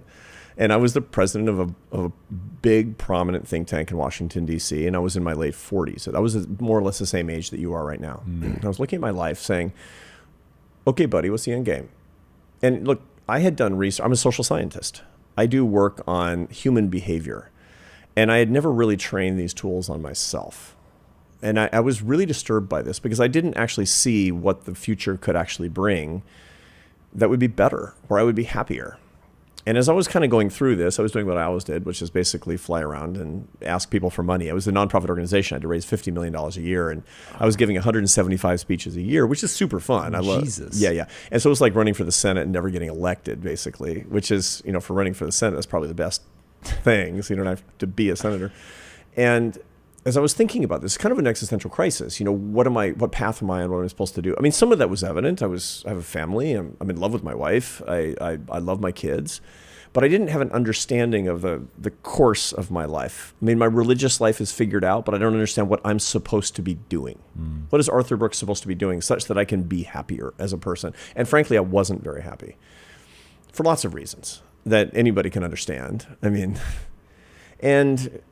and I heard a conversation behind me on a plane one night that changed my entire direction. It was a couple, and it was nighttime. It was like about 11 o'clock at night, so it was dark. And so people were doing what people do on airplanes at 11 o'clock at night. They're drinking or they're watching a movie or they're sleeping. But I could hear the couple talking, and I could tell it was a man and a woman. I could tell by their voices that they were elderly, clearly old. And I suppose that they were probably married based on their conversation. I couldn't quite make out the husband's words because he was sort of mumbling, but the wife's voice was very penetrating. It was coming through the chairs. And he mumbles and she says, don't say it would be better if you were dead. And then he mumbles some more and she says, it's not true that nobody remembers you. It's not true that nobody appreciates you anymore. And I'm thinking, this is a guy who, holy cow, he's not a big shot. He's not an entrepreneur. He's not somebody who lived up to his own expectations. He got the experience or the education or the job that he wanted. And now life is kind of over and he's disappointed. And that makes sense, or it made sense to me. Because look, if you're a big shot, then you're going to die happy. And the lights go on at the end of the flight, an hour later or so. And I'm kind of curious. It's not prurient interest, but look, this is my laboratory as a social scientist. It is an overheard conversation, perhaps. And so I turn around and it's one of the most famous men in the world. This is somebody who's going to do 10 times as much with his life as I ever am. He's rich, he's famous, he's universally admired, he's not controversial for stuff that he did many, many years ago. And I thought to myself, my whole model's wrong. The problem that I have, the direction that I'm going is incorrect because my model of satisfaction is wrong. Here's the model the world tells you. Here's the limbic system of your brain, the ancient part of your brain that was extant 1 million years ago, and all of marketing and entertainment, which is a distributed digital limbic system, says work hard, make money, be successful, be admired, be envied, bank it, die happy. And it's wrong. And in your heart, it's wrong. Because you're always asking yourself, hey, Tom, what have you done for me lately? That's what your mind is asking you. It's not good enough that you founded a company a long time ago and it made a bunch of money. It's not good enough. We need to excel. We need to achieve. We need to create value. That's how we're created as people. And this guy was blowing away the world's theory of happiness, of satisfaction.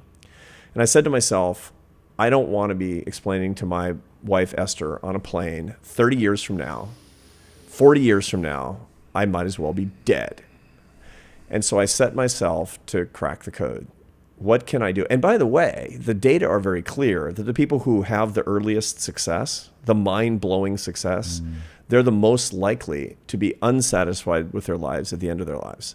The story that you tell about Darwin was unnerving. He could have been the man on the plane. Charles Darwin, who is on anybody's list of the 3 greatest scientists of all time. He was the talk of the town. His name rings through the annals of history, man. He's a hero. I think I may have been even more struck by the Darwin confession than the guy on the plane. Many people who we revere today, who had early astonishing success, they died unhappy. But we don't record that. We record their success, not the unhappiness with their life later on. Charles Darwin had his greatest successes starting when he was 27 years old.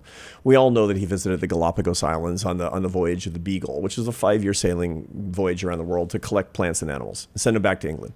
He was getting quite famous in his absence, but when he got back, he drops this intellectual atomic bomb, which is the ideas that led to his theory of natural selection, aka evolution. And for 30 years, he was rich, he was famous, he was the man. But then his progress stopped. It stopped because he didn't have the mathematical ability to keep up with his own research. His research passed him by, technically. And there was actually an advance that he needed that today we call genetics, that he couldn't understand. It was written in German. He didn't study German. He was a bad student. He didn't do his mathematics homework. He never learned very much about statistics. And so the result was that he was left in the dust, which happens to people in their 40s and at most their early 50s, based on their early success.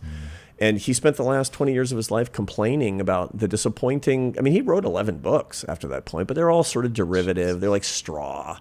And he said, I don't have the energy to do any work that I really find satisfying to his friends. And, he died disappointed. He died sad. Maybe the greatest naturalist of all time died sad. He could have been the man on the plane. And this is not what the world tells you. The world says, bust your pick. Get as early as you can. Get 10,000 hours, man. Kill it. Bank it. And if so what? The sine qua non of happiness excellence, retire at 40. Well, how many people do you know who've done that, who've actually gotten happier, who retired at 40? I know none. The point is that's not how human endeavor actually works. And so we need a better model. And I saw that. I did the research, and I said, time to build a better model that actually describes the dynamics of human experience, that actually digs into what actually brings us happiness. And that's what my research is about. That's what I'm dedicating the rest of my life to exploring. All right. So to put a fine point on it, the punchline ends up being there's two kinds of intelligence. Yes. So type 1 is fluid, sort of raw intelligence. It's Darwin's genius, was fluid intelligence. It's innovative capacity. It's what made Tom, which is your indefatigable energy, your focus, your ability to get better and better, to be the ninja in your particular field, which gets better and better through your 20s and 30s. It sounds sexy even as you're saying it. That's what I find so horrifying. Totally. That's hustle culture, man. Yeah. Hustle culture rewards that. And by the way, it's been an awesome ride. Oh, and it's super addictive. Yeah. It's super addictive. It actually works on the same dopamine pathways as, methamphetamines and alcohol. And yes, it is my one addiction. Success addiction. Yeah. It's 100%. A killer. And you write about it in the book about the success addiction that virtually all entrepreneurs, virtually all strivers have. You can be, the ace electrician and have a success addiction because we are wired to want to be excellent and to be admired, which leads you to get better and better and better at what you do, using what we've identified as, what psychologists have identified for a long time now, as fluid intelligence. The structure of your brain lends itself to just incredible energy and focus, and to get better and better and better as an individual at solving any problem faster than others. The problem is, this is the problem that led to Darwin's misery and so many others. It peaks in your late 30s or early 40s, and then it declines. And then it declines faster. And if you try to keep your groove, you're going to ride that thing to the basement, and you're going to be the man on the plane. You're going to be Darwin. You're going to be bitter and unhappy. And most people think they get one curve. That's the bad news. The good news is that's not your only curve. You have a second curve that comes in behind it, which is not your fluid intelligence, which goes up, peaks, comes down. It's your crystallized intelligence, your wisdom, which doesn't have fast working memory. The innovative capacity is not as good, but it's your ability to identify patterns, to use the information in your environment. It's like having the New York Public Library at your disposal. It takes a while to get the information. Like, I can't remember that thing because it's on the 4th floor back in the stacks. I got to send my guy to get it, but it's in there, and you can use this information to be a teacher, to be a historian, to have actual wisdom. That's what you get better at through your 40s and 50s, and you can stay high in your 60s and 70s and beyond. That's your true success curve as you get older. The key is you got to walk from fluid intelligence over to crystallized intelligence. You got to walk from the star litigator to the managing partner, from the innovative startup entrepreneur to the venture capitalist, from the mathematical researcher to the professor.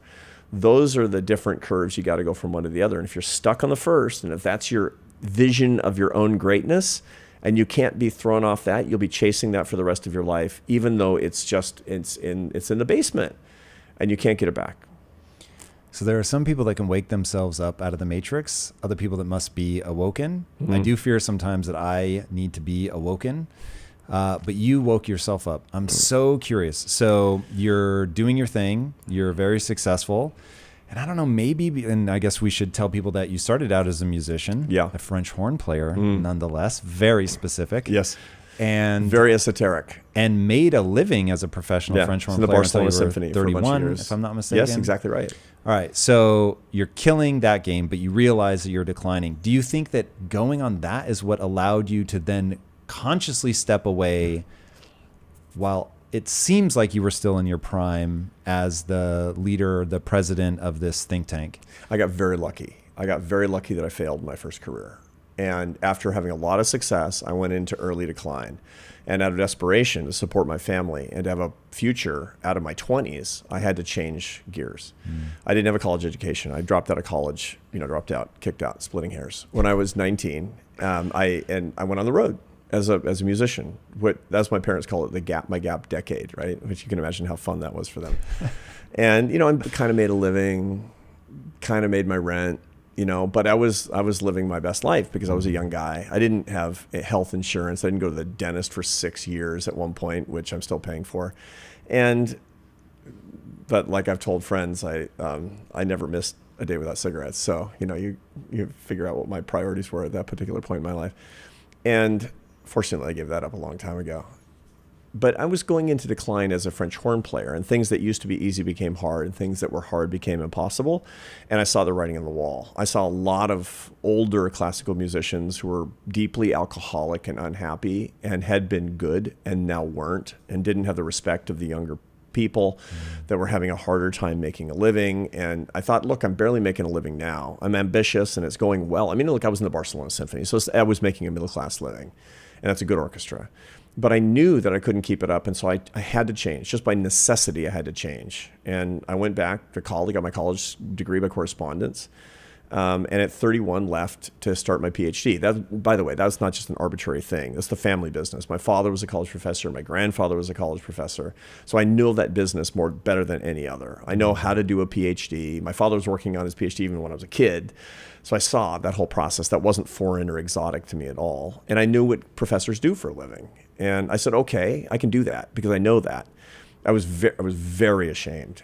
I felt horrible about myself that I had failed at this thing that it was everything to me. I mean, I would have just as soon died than to not be a French horn player, because there was nothing else. But I didn't die, and I couldn't die because I was a married man. I was in love with my wife, and we were going to have kids, and what was I going to do? I mean, were you honest with her about what you're going through at that point? Yeah, she knew well. She knew full well. I mean, she knows me.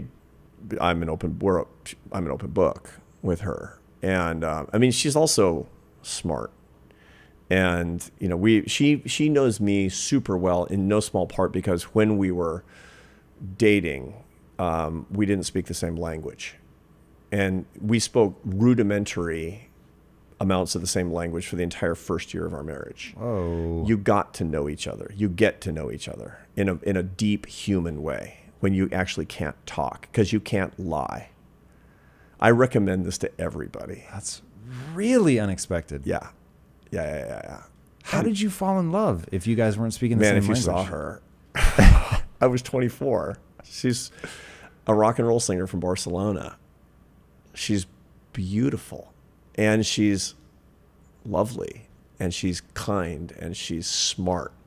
And weirdly, she liked me. And so, and I threw in big time. I moved to Barcelona to try to convince her to marry me without speaking a word of the same language. This is what entrepreneurs do, right? This is the ultimate entrepreneurial experience, is to give away your heart and to take a chance. That's what young people today, they're so non-entrepreneurial if they're unwilling to fall in love. Because forget the companies, forget the money, forget all the cool stuff that you and I have been able to do professionally.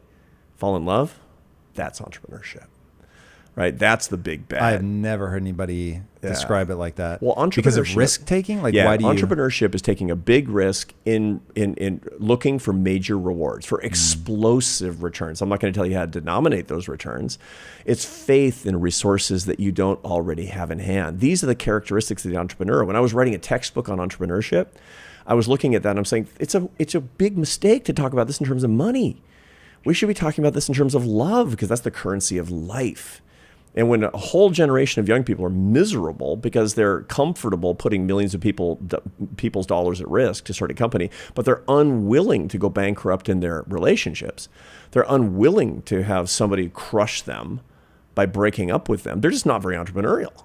That's the problem. We have people who are too non-entrepreneurial, which is one of the reasons that we have too few people who are in love today, as far as I'm concerned. So that was the thing, man.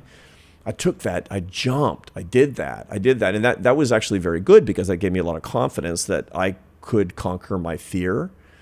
I could take a risk. I mean, look, it was a very low chance that this was going to work out, and we're going to learn each other's language, and she's going to realize I'm a hopeless stooge or something, or we're not going to love each other or something. And we just celebrated our 30th wedding anniversary. Congratulations. We have 3 adult children. Crazy. Incredible. It's amazing. So that was, we know each other deeply, deeply, deeply. She knows all of my nonsense because she knows it without the words. You can shade all kinds of truth with words. You can't when it's just your heart. You're just a heart to heart. Now, that's really unexpected. That's very intriguing to me.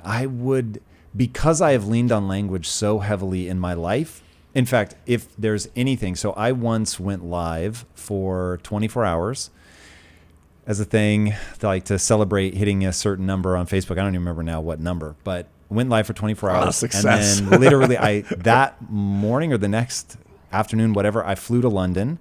And then I did an event with no microphone, and I spoke for 9 hours. So at the end of that, something happened to my vocal cords, and I was having a hard time talking, and I could feel like my throat would click. Right. It was so distressing. Go to a therapist, they stick a camera down my throat, the whole nine, like trying to figure out what did I do. And I start really worrying, what does my life look like if I can't speak? Yeah. And that was the first time where I was like, whoa, like imagine losing that thing that made you you. Yeah. And I've always been highly verbal. That was always the thing that I could, terrible at math, got horrendous SAT scores, but I'm highly verbal. You're extremely expressive. You're extremely expressive. I will give you that. I'll take that. It's absolutely true. So, and I thought, oh God, what happens if I lose my voice? So I can't imagine trying to court the woman who is now my wife of almost 20 years without my voice. That's interesting. That and me too. Look, I mean, I talk for a living. I mean, blah, blah, blah. That's what I do for a living. Did it not hit you then that like, oh God, I'm taking away my superpower? Well, in those days, it wasn't my superpower.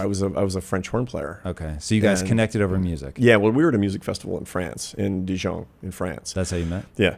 And I was on tour, and she was studying with a teacher, an American teacher there. And we met at this music festival, and we were playing music, and that's what you did. And so that made it a little bit easier. I mean, we were less reliant on talking.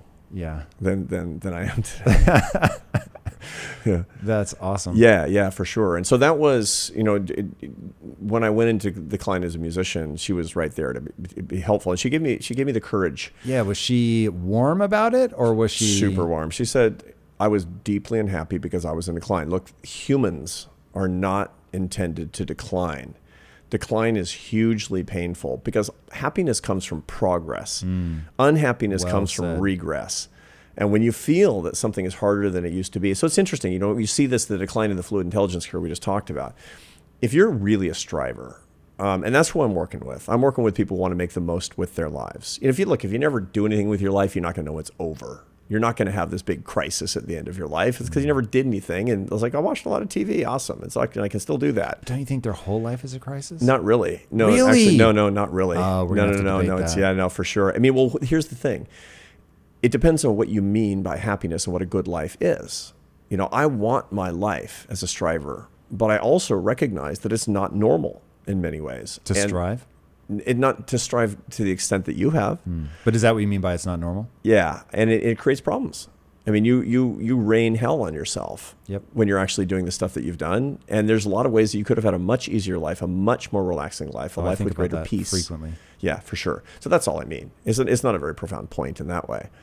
But when things were going poorly and I was deeply unhappy because I was in a state of regress, my wife said, "You're unhappy.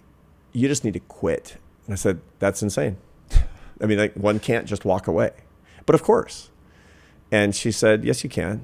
Absolutely, you can. Do anything you want. I said, we'll be poor. She said, we're already poor. It's like, how do you know? It's multiplying by zero is still zero. And so we did. We bailed. We left Barcelona. We moved to Boca Raton, Florida, where nobody knew us. I took a pretty easy teaching job, and I started studying by correspondence at night. Nobody knew I was doing it. She had a minimum wage job. She spoke very poor English, had not graduated from high school, and so was learning English and making $6 an hour or whatever it was. And I was getting paid to teach the French horn while secretly working on my bachelor's degree at night to rebuild the person that I was. And then finished that and went on and started my PhD, which is what I really thought I needed to do. And that took me I came here to Los Angeles, as a matter of fact, and studied the Rand Graduate School in Santa Monica. And then I learned a new trade. I actually learned who I was as a person again for the first time. But it was like 4 years of, it was weird. I remember trying to sign a check during that time, and I couldn't replicate my own signature. And it turns out that that's actually quite frequent when people are in this period of liminality between phases of their life, that their handwriting will change. What? Yeah. Yeah, it's actually a common occurrence. I didn't know. It's like I'm trying to Because sign a some check for the bank, and it's like, subconscious part of you sorry, is Mr. like- Brooks, this is not the right signature. Is Yeah. it because there's a subconscious part of you that's like, I'm not that person anymore? It's not well understood, but there's the neurophysiology of a lot of this stuff is we're just starting to understand. There's no doubt something that where these things are connected, where your sense of yourself is somehow connected to these motor skills in a particular way. I couldn't replicate my own signature sufficiently. I got like rejected by the bank for cashing a check into my own account at one point. I'm like, my early dementia? I mean, what, early stage something? What's going on here? And what it was I was in this profound state of liminality, which in retrospect was this just fertile period. I tell the story in the book. Is a place that you and I both know as Pacific Northwest guys. There's a place called Lincoln City in Oregon. You're near, just north of Newport. And I used to go there because my aunt was the receptionist at a hotel, and she lived in a trailer near the beach, and it was like this bliss. I used to go there, and I remember the first time I was trying to fish off the rocks in Lincoln City, Oregon. I was catching nothing. This old guy who lived in a shack is watching me, and he comes up and says, "Kid, I've been watching you." Today he'd be arrested, but and he said, "You're not catching anything, right?" I said, "No." He says, "Because you're doing it wrong. You can't catch any fish unless it's a falling tide. That's when the tide is going out very quickly, rushing out between the rocks." And I'm like, "Well, all the fish are gone, right?" He says, No. You'll see. It's stirring up the plankton. The fish go crazy. It's happening in 45 minutes. He has his fishing pole. We throw our lines in, and we're pulling them out by the tens. It's unbelievable. And afterward, he's feeling sort of philosophical. He lights up a cigarette on the rocks. I'm 11 or something. And he says, "Hey, kid, during a falling tide, you can only make one mistake." I said, "What's that?" He said, "Not having your line in the water." And I have learned this, that the time between the tides of your life, the falling tide of your life looks like you're losing everything. Get your line in the water, because that's the most fertile period of your life. So what does it mean to have your line in the water? You must try new things. You must be fully alive. You must try everything you possibly can. I need you to define fully alive. To wake up each day and to live that day full of possibility.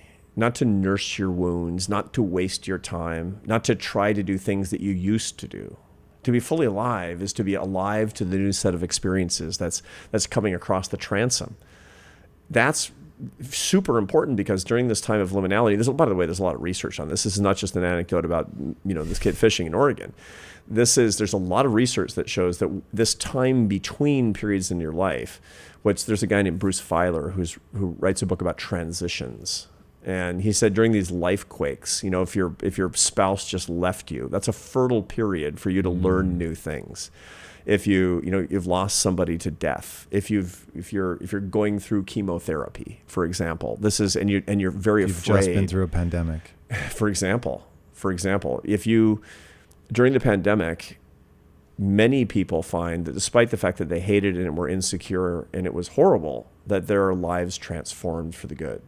That, in terms of what we're talking about here, the two curves, fluid and crystallized intelligence, that period between the two where you're declining in one and the other's increasing, but you don't know how to get on it or even what it means, that's your most fertile period. That's when things can be absolutely magic. They're not going to be fun. You might not be happy, but that's when magic can happen. And the thing I try to convince everybody is, look, somebody that's had the kind of success that most people only dream of, nothing has come close to giving me as much joy, fulfillment, anything, protection from the downside, all of it, other than my marriage. Yeah. My marriage is the thing that I protect most fiercely. I am not worried about losing my money. I'm not worried about losing accolades. I am terrified of losing my wife. Yeah. And the market can have a horrible day and you don't like it, but your wife is really mad at you and you're bummed. Yeah. Even if you know she's not going to divorce you, you're bummed because you don't want the person you love the most to be upset with you. You want her to be happy with you. Because what's happened is basically like your stock market radically tanking. The stock market of what really matters in your life is the way that works out. It's actually a really interesting way to think about it. Okay, so if that is the thing, if that's the thing that's going to really, the thing that we're pursuing is love in a bunch of different guises, but the relationship that's going to be most important to us is the relationship with our spouse. How do we do that well? Yeah. And let's start at the beginning. So one thing you've said is delete your dating apps. Yeah, So- yeah. Or there are some people who wind up meeting their partner and getting married based on dating apps. But dating apps, the evidence suggests that it's making dating harder. It's Why would actually that be true? because it's making it harder to find somebody with whom you can have the complex connection that's appropriate for a couple of different reasons. Number one is the paradox of choice. So dating apps give you too much choice. And so what that means is that there's always something better. So are you saying settle? Yeah. Yeah. Well, part of the reason is because you're not going to find the perfect person. You're going to make the perfect relationship. Oof. That's the way Give me more, relationships give me really more. work. People think I'm going to find. I mean, magical thinking is a huge problem. Love at first sight doesn't exist, and Agreed. soulmates don't exist. Facts. Right? I mean, I believe that God wants me to be with my wife, but that's an entirely different thing than saying that there was one woman in the world, and she lived in Barcelona, and she was a little girl, and I was growing up in Seattle, and the whole. No. Circumstances were such that I met the person that was one of the people that could have been perfect for me if I worked to make it perfect. And your wife is cool with that framing? Yeah, because she knows that that's what God wants us to do. We believe that this is what God wants us to do. God puts people together and then puts a lot in our hands. We have free will. And we have to, part of making cosmic love-based progress is the things that we do in our relationship. This is the way that we work out the stuff of love in life is not, it's all perfect. Then you're in heaven automatically. Well, boring. That's boring. No. Progress, man. And you got to make progress. One of the ways you make progress is the imperfect that you make as perfect as you can using your imperfect tools. And that's the exciting adventure that is a romantic relationship. And if you start off with the idea that there's always something better because of magical thinking, and I'm going to find the perfect one if I keep swiping right or left or whatever it is. What is it? Left or right? I don't know. I've never used them. That's right. Because you and I have been married men for a long time. I'm 21. You're how many years? 32. Man, it's impressive. 32. Yeah. Congratulations. Yeah. I am in awe of that. My wife's like, it's like 10 minutes underwater. That's good. Yeah, no. I like it's that. like being married to an old time comedian from the Catskills.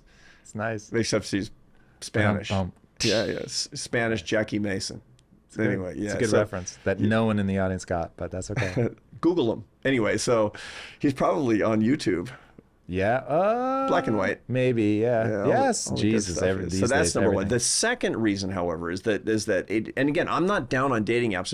I'm not down with how people use them typically. People use them this feels like you're caveating. I am caveating for sure, because there's nothing that's good or bad, but that Thinking makes it so. Exactly right. Yeah. And so the big thinking error in apps is finding somebody who's completely compatible with us. The technology enables compatibility. The technology enables you to find people who are more and more and more compatible that you couldn't on the human market. And so that matchmakers your parents wouldn't find for you, or certainly blind dates, or somebody you meet in a bar. You just, it's a crapshoot for compatibility, which is actually what you need. We're too compatible. This is something that most people don't understand. That sounds crazy. Yeah, I know. And so, but people will sort on their political views and their likes and their dislikes and physical characteristics. And what you find is that people that match up on compatibility ex ante, a priori in the dating market, they even look alike, right? And that's a problem. It's basically you wind up looking for somebody who's effectively your sibling, which is my adult kids say is not hot. That's not hot. Not That's hot. Not hot. And so when people are looking for excess compatibility, they like the person less, they find them less attractive. What you need is a base of compatibility, which is lower than you think, and then tons of complementarity, which is interesting and sexy. Okay. You want difference. Yes, agreed. In Not some opposites. aspects. Opposites don't attract. Where do you want, you're now confusing me. Where do you want things to be, where do you want to be compatible? You need basics on non-negotiable values. Preach. Right. Okay. Non-negotiable values. Negotiable values doesn't matter. People think that too many values are non-negotiable that are actually negotiable. Politics shouldn't be in there. You should not sort on politics. Now, 71% of political liberals say they won't date a conservative. 41% of conservatives say they won't date a liberal, which just shows that conservatives have lower standards politically than liberals. And or maybe it's men versus women or something like that. I'm not going to look into the data more. But the whole point is that's a ridiculous barrier. That's a ridiculous barrier. That's basically like classifying being a Democrat or Republican like being Jewish or Catholic or atheist. It's interesting, man. Like, this is one area where I'm with you in the abstract, but political stuff's gotten so weird. Right. People are so devout about it that isn't interesting. Yeah. In the moment, Yeah. I don't want to be like, even I try not to be dogmatic, but even if I'm not being dogmatic. If they're dogmatic, Right. like that's not interesting to me. Yeah, I get it. And one of the best ways actually is what I recommend to my students, for example, is that they don't talk at all about politics for 4 dates. To see if Yeah, to I have really a am into moratorium you. on It's not 4 until we dates. get into that thing. Exactly right. So you Right. don't actually, That's interesting. so the dogma or something, and if you can start to fall in love, suddenly you're less dogmatic. Yeah. You're less dogmatic about politics. And the person you're falling in love with, when they say something that you would have previously thought was a non-starter, was a deal breaker, it no longer is. Are you and your wife politically aligned? Kind of now, just because we've been together for so long. But you weren't in the beginning. No, she was Spanish. I mean, she was brought the up way in you a, say in, that, like in, that in just a, says you know, it all. a hard red atheist family. You know, really, really, you know, it's like complete socialists. You know, they were on the losing side of the Spanish Civil War, and they were all atheists. She hadn't been to church since her first communion. And Interesting. And I quietly assumed that was the first thing you guys bonded over was religion. Oh, no way. That was just like, that was a 10-year project for me. Wow. Totally. 10-year project for me. It was just, but, you know, when I met her, she's like, no, I don't believe in marriage. That's an antiquated institution. Doesn't make sense. Interesting. I'm like, we'll see. We'll see. I mean, and I moved to Barcelona to try to convince her to marry me. How long were you guys together before you got married? Well, I hoped that it would be very short, but it took me 2 years to close the deal. Okay. From meet to married? No, from moving to marriage. Okay. How So long I'm from meet to marry? 3. So Okay. we were apart for a year, and I was, I know the right. drill. And she didn't speak any English. I didn't speak any Spanish That's or Catalan.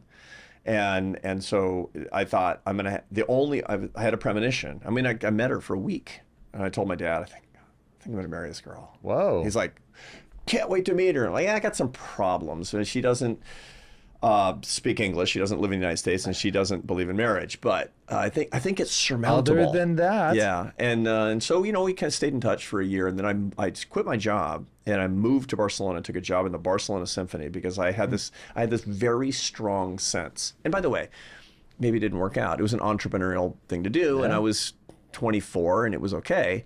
And then I worked on it, learned the language, and we were in love. And when I was 26 and I said, we have to get married, you have to marry me, she said yes. And, you know, and then little by little, and you come together. See, the couples change, people change over the course of their lives. For sure. And couples change together.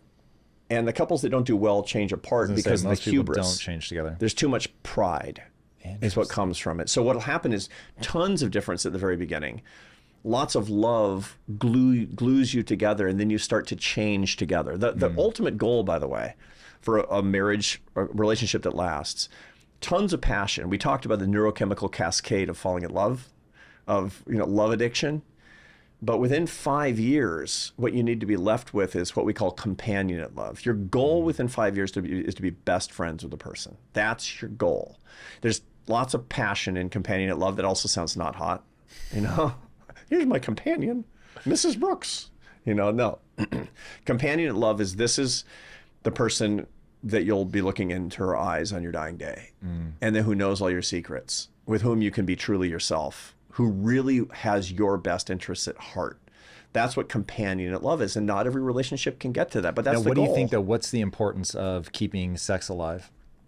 Because that's a physical bond that is the most intimate understanding of your relationships. It's an expression of your greatest intimacy. It's also super fun. Yeah, A and B. Yeah, so I it's want to the make sure that expression people of it. hear Yeah, that. but you can have sex with people you're not in love with. You know, and people do that Yes. all the time too. Carfax. It's way, way, way more satisfying when it's in the expression of your greatest intimacy. That's why the happiest people have one sexual partner in a given year. It doesn't mean one in your whole life. Interesting. It means one in a There's given year. actually been a study on There's that? a study on that using the General Social Survey of the University of Chicago. Yep. Is that, to me, that just sounds like a proxy for committed relationship. Yeah, it is. And the greatest expression of the deep, deep, deep intimacy and commitment is usually sex. Because when people ask Lisa and I, like, what's the secret to a long marriage, we always say, like, one of our top things, obviously communicate, but have a lot of sex. Like, you don't want to become roommates. Right. And there is something also, and I don't know what you think about this, but there's something about there's an electricity to crossing that line, and there's one person that you cross that line with, and not having that, like one for that just entire part of your life to die and for you to never have that thing. Well, there's tons of oxytocin that happens during sexual activity that you don't get otherwise as well. And that bonds you together again and again. Look, there are other ways to get it too, by the way. So sex is not the only way. People often ask, is it bad that couples fight? And the answer is it's bad when they don't. And I mean, some people fight a lot, some people fight a little. My wife and I fight a lot. We fight a lot. We have a lot of arguments. Because she's Spanish? Because, I mean, for them, it's just a form of communication, you know? And there's nothing that's not on the surface. And so that was hard. The first 5 to 10 years, I was very aggrieved. Because you're not built like that. I'm American. You know, we didn't do that growing up in the Pacific Northwest, did we? I mean, it was like...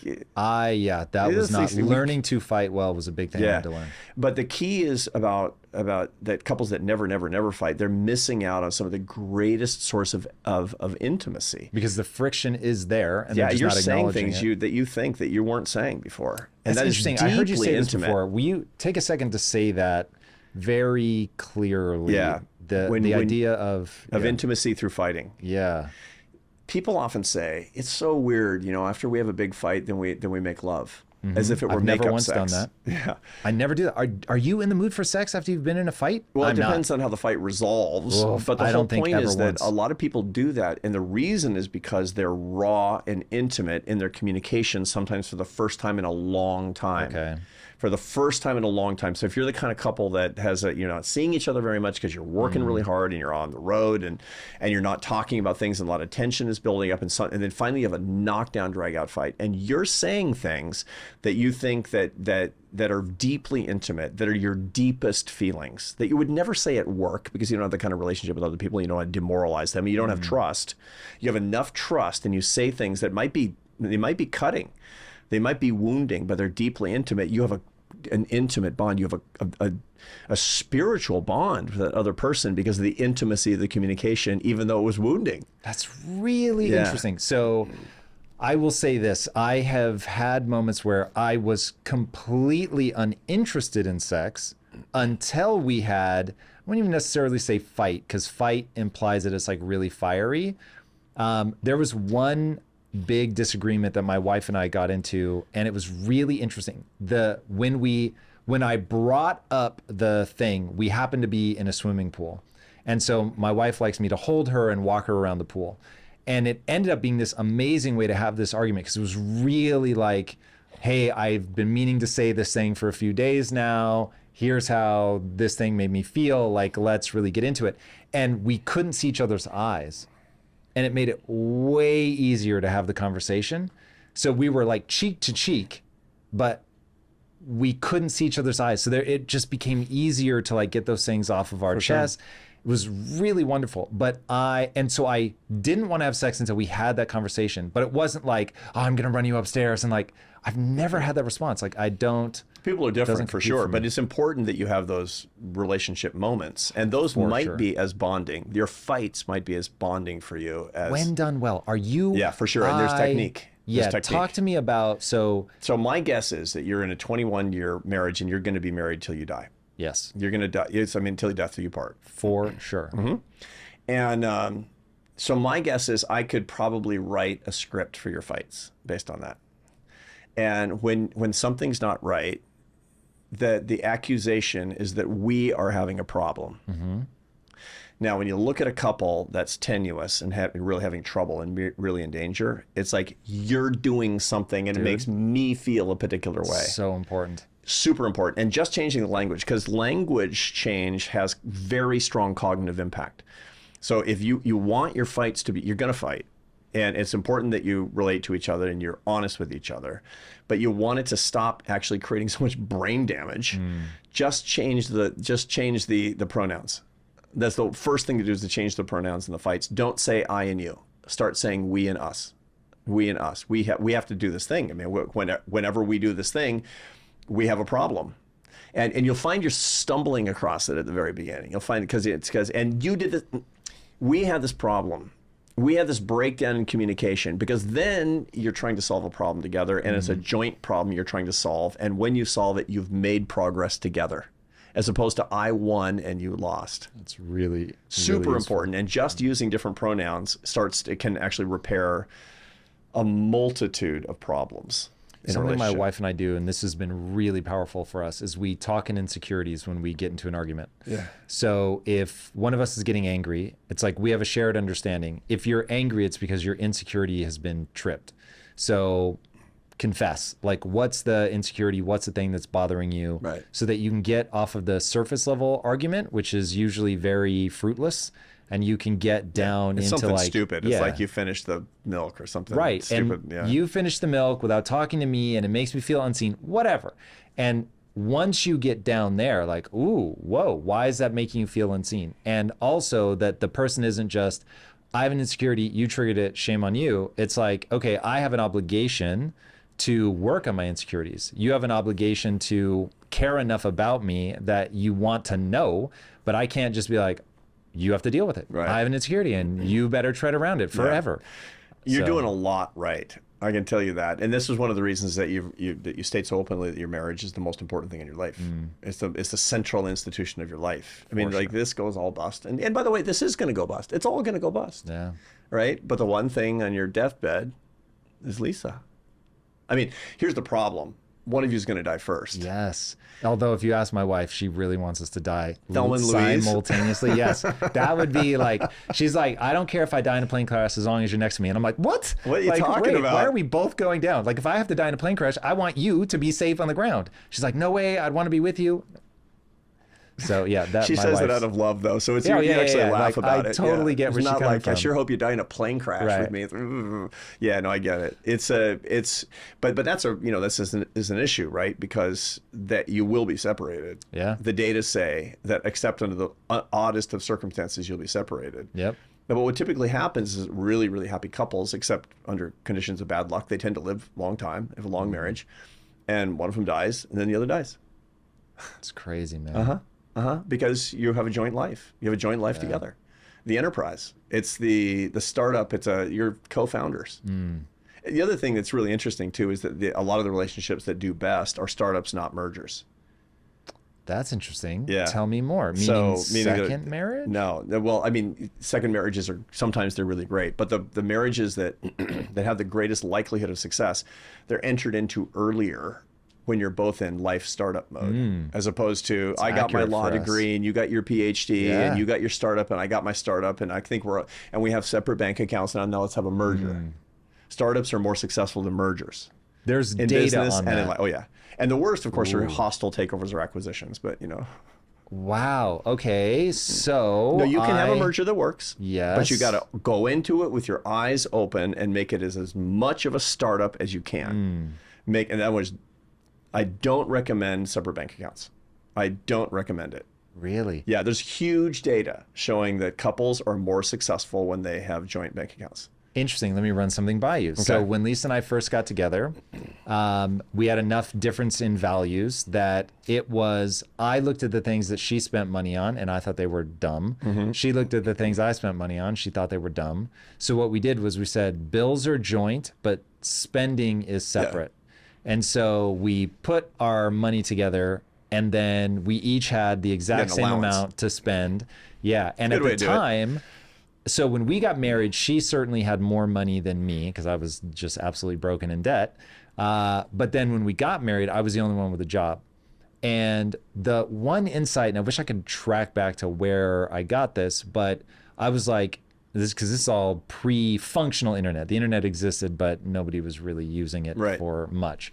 And I said, okay, look, we're going to come together, but we're in this together. So whatever money I earn, it really is half yours. Right. And so we're going to take care of all the bills together. We'll have the separate spending accounts, and really have looked at everything in that way. Like when we started Impact Theory, the lawyers were like, who's going to own 51%?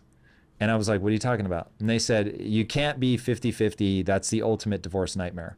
And so my wife was like, you're obviously going to work more than me. Right. Like, you take the 51%. She's like, I don't have any problem with that whatsoever. And I was like, over my dead body. I was like, I need you to know to the core of your existence, this company, whatever. If something goes wrong with us, I have a problem. Yeah. If we're in a position where I'm like, thank God I have 51%, I've already lost everything. So Right. 50-50. Well, all you're saying is impact theory is an extension of Tom. And so therefore, my life is 50-50 with you. So axiomatically, impact theory is 50-50. Nice. And really what I wanted to say was impact theory is an extension of Tom and Lisa. Like Right. this is a thing we are doing together. And even if we weren't, I mean, I suppose at that point I wouldn't have thought about it, but like if my wife betrayed me, I'd still give her half my shit. Just be like, word, Yeah, you 'cause you earned it. love her. Yeah. And- not only that, I don't know who I would have become Yeah, I know. had I not been know. a startup with her. You're not prenuppy at all. No, And no. all you were doing is avoiding fights by, having separate allowances. Yes. It's not the same correct. thing. I mean, that's just prudent. Yes. Is the way that it works out. It's like, yeah, we're going to tend to fight over this, and we don't want me to accidentally take all the spending on giant chess pieces or Batman statues or something. Video games, that was Video games, whatever the thing happens exact to thing, be, yeah. and so let's make it so we just avoid a fight. Let's just simply avoid a fight, and that way I can laugh at the way you spend your money. You can laugh at the way I spend my money instead of feeling a source of resentment. But basically saying, my money, your money. My account, your account, my property, your property. That's problematic from the very beginning, because what you're planning for is the dissolution. You're planning for it's a union. And the union of this is to say that biblically it's a man shall leave his parents and cleave to his wife. It's one flesh. I mean, the whole, in religious traditions, divorce is supposed to be like cutting off your arm. It's supposed to be that kind of I get it. It happens sometimes. I get it. I live in the real world. It happens sometimes. But when you're doing it from a startup, you don't really understand yourself without Lisa. It's like, who's Tom? I don't know. Alone? Literally. Yeah, that's the thing. Now, not everybody can have that, and I'm not saying people shouldn't. Not everybody can be held to these standards because of the reality of things that have happened in their lives. And I talk to people who've been the victims of abuse and addiction and criminal behavior and all of this, and they have a need for love in their life, and they get married again, and they have an established life, and it doesn't have these perfect standards. Social science gives you the ideal circumstances, but not the only circumstances. Right. And so here's the key: when the circumstances are not ideal, you have to work consciously with your eyes open to make them as ideal as you can. So if you've got a merger on your hands, good. You can make that work too, but make it as startup-y as you can. Yeah, the thing I would encourage people is to understand that the reason a startup works is for a set of principles. If you understand the principles and can apply them later in life, so be it. One of them is going to be being open to being changed by the relationship, going into it and knowing we are creating a union. Right. And in doing that, like, what are the ways that we have to move and to dance in this thing in order to make it work? Right. And then a big part of it, especially if you're older, is understanding that selection is 80% of the battle. Like, if you select poorly, you're going to be in dire circumstances. They are. I mean, again, without magical thinking, without thinking there is one soulmate. So choose wisely. Yeah. That's not I the don't way believe to in do soulmates. it. I don't believe in love at first sight. I'm just saying that if, for instance, you said earlier, you have to grow together as a couple. Now, the amount of all the things that we talked about here, emotional stability, getting that right, knowing how to fight well, there's just a laundry list of happiness things that if you get right, you will be way primed for because a marriage. Knowledge is power. In your relationships, in your work, in your spiritual life, knowledge is power. And again, it all goes back to, I know people who say, yeah, we knew each other for a week and we got married in Vegas. It's like, that's folly. Yeah, that's just serendipity. That that just doesn't make sense. On the other hand, when somebody says, I say, how long have you been dating that girl? It's like 8 years. Like, no. Yeah. No.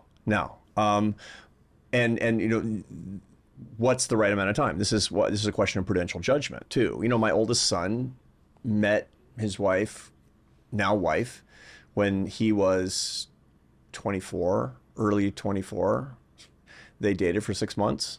They were engaged for 6 months. They got married a year after they started dating. Their first child was born 9 months later. I mean, that's called the 6-6-9 cadence in Catholic life, by the way. Really? That's a thing? That's a thing. 6 months dating, 6 months engaged, 9 months till the first baby. I mean, it's not that we recommend this. It's just, but it worked out really, really well because that was enough time, but it wasn't too much. Right.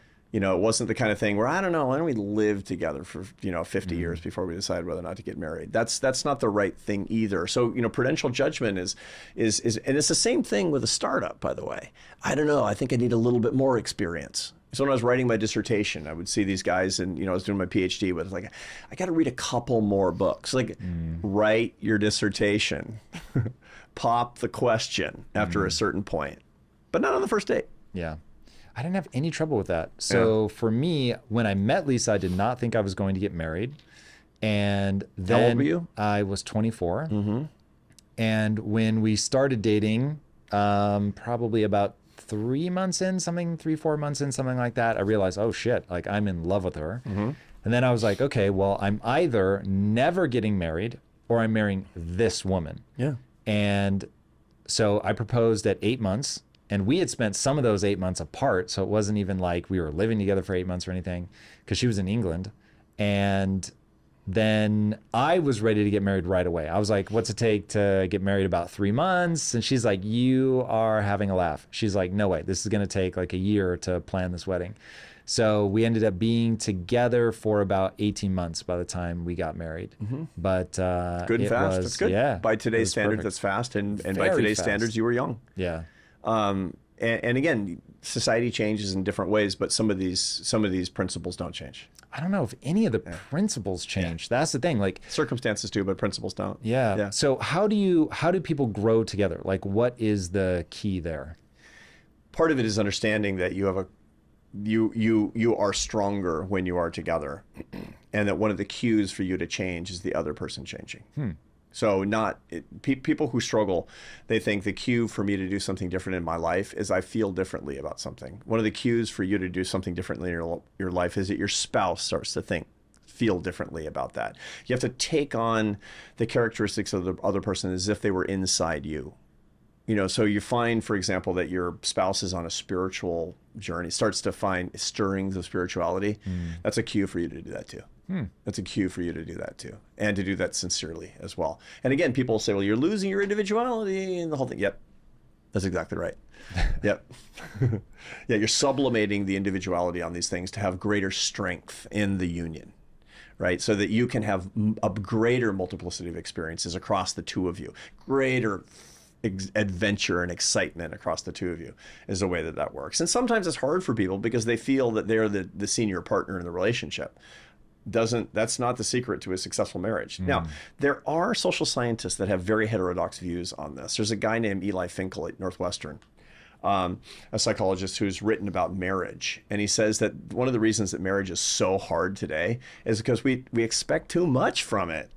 He says, we expect your best friend and your one and only lover and your business partner and the person who helps you raise your kids and the only person who knows your secrets. And it's like, it's too much pressure for one relationship that was distributed across 10 people until about the 19th century or the 20th century. But in the time of the Romantic era, where when romance took on its modern connotations, which is it's everything. It's magic. It simulates the relationship with God. Even some of the language that we've used in this conversation, that then it took on too much pressure. And he recommends in his book about this and in his work and his very interesting research that you ease off on the throttle a little bit, that you don't expect your wife to be your best friend necessarily. He even suggests that some couples do better when they're not the only exclusive sexual partner. I disagree with that. I disagree with that. I don't think the data support that. I mean, again, as they say in finance, your results may differ, right? But they certainly don't in my case or yours. Yeah, that one I can't imagine. Having unshared sexual experience. The only thing that I can imagine is if you're like sharing something, by all means. But when people go off, I just don't see how that works. And I certainly don't see how it works if you invite another person into the stable pair bond Like, whoa. I know. And there's actually, Whoa. you as an evolution guy, you really, really like this literature that talks about why it screws up relationships.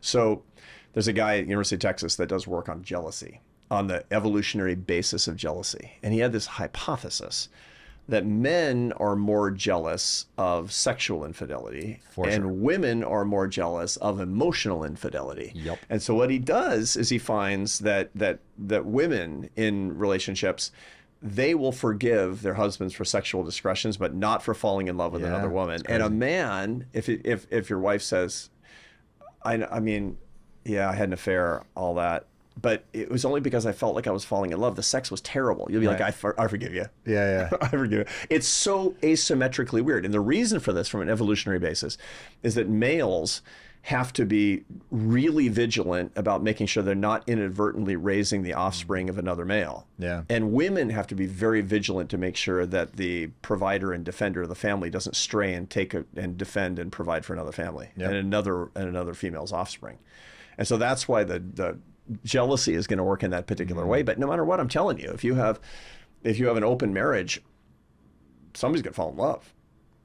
And there's all kinds of stuff that can go wrong on that. So that's not, I mean, again, it's like different social scientists disagree on that, but I think my reading of the data and my prudential judgment, not just my Catholicism, suggests that that's not a wise course of action for most. I'm a big believer, I think you're right about that. I'm a big believer in what I call frame of reference. So your frame of reference are your set of beliefs and your values. Right. There's other things at the fringes, but that's the core of it. And it will make all the difference. It's not what happens, it's how you perceive what happens, just going back to Viktor Frankl. So to that point, you said guys have to be really hyper protective that they're not raising somebody else's kid, but you adopted a kid. Right. And so that to me speaks to frame of reference. So, and I've heard you say that you have every bit of love for your adopted daughter that you have for your biological kids, which I have no reason to believe is not true.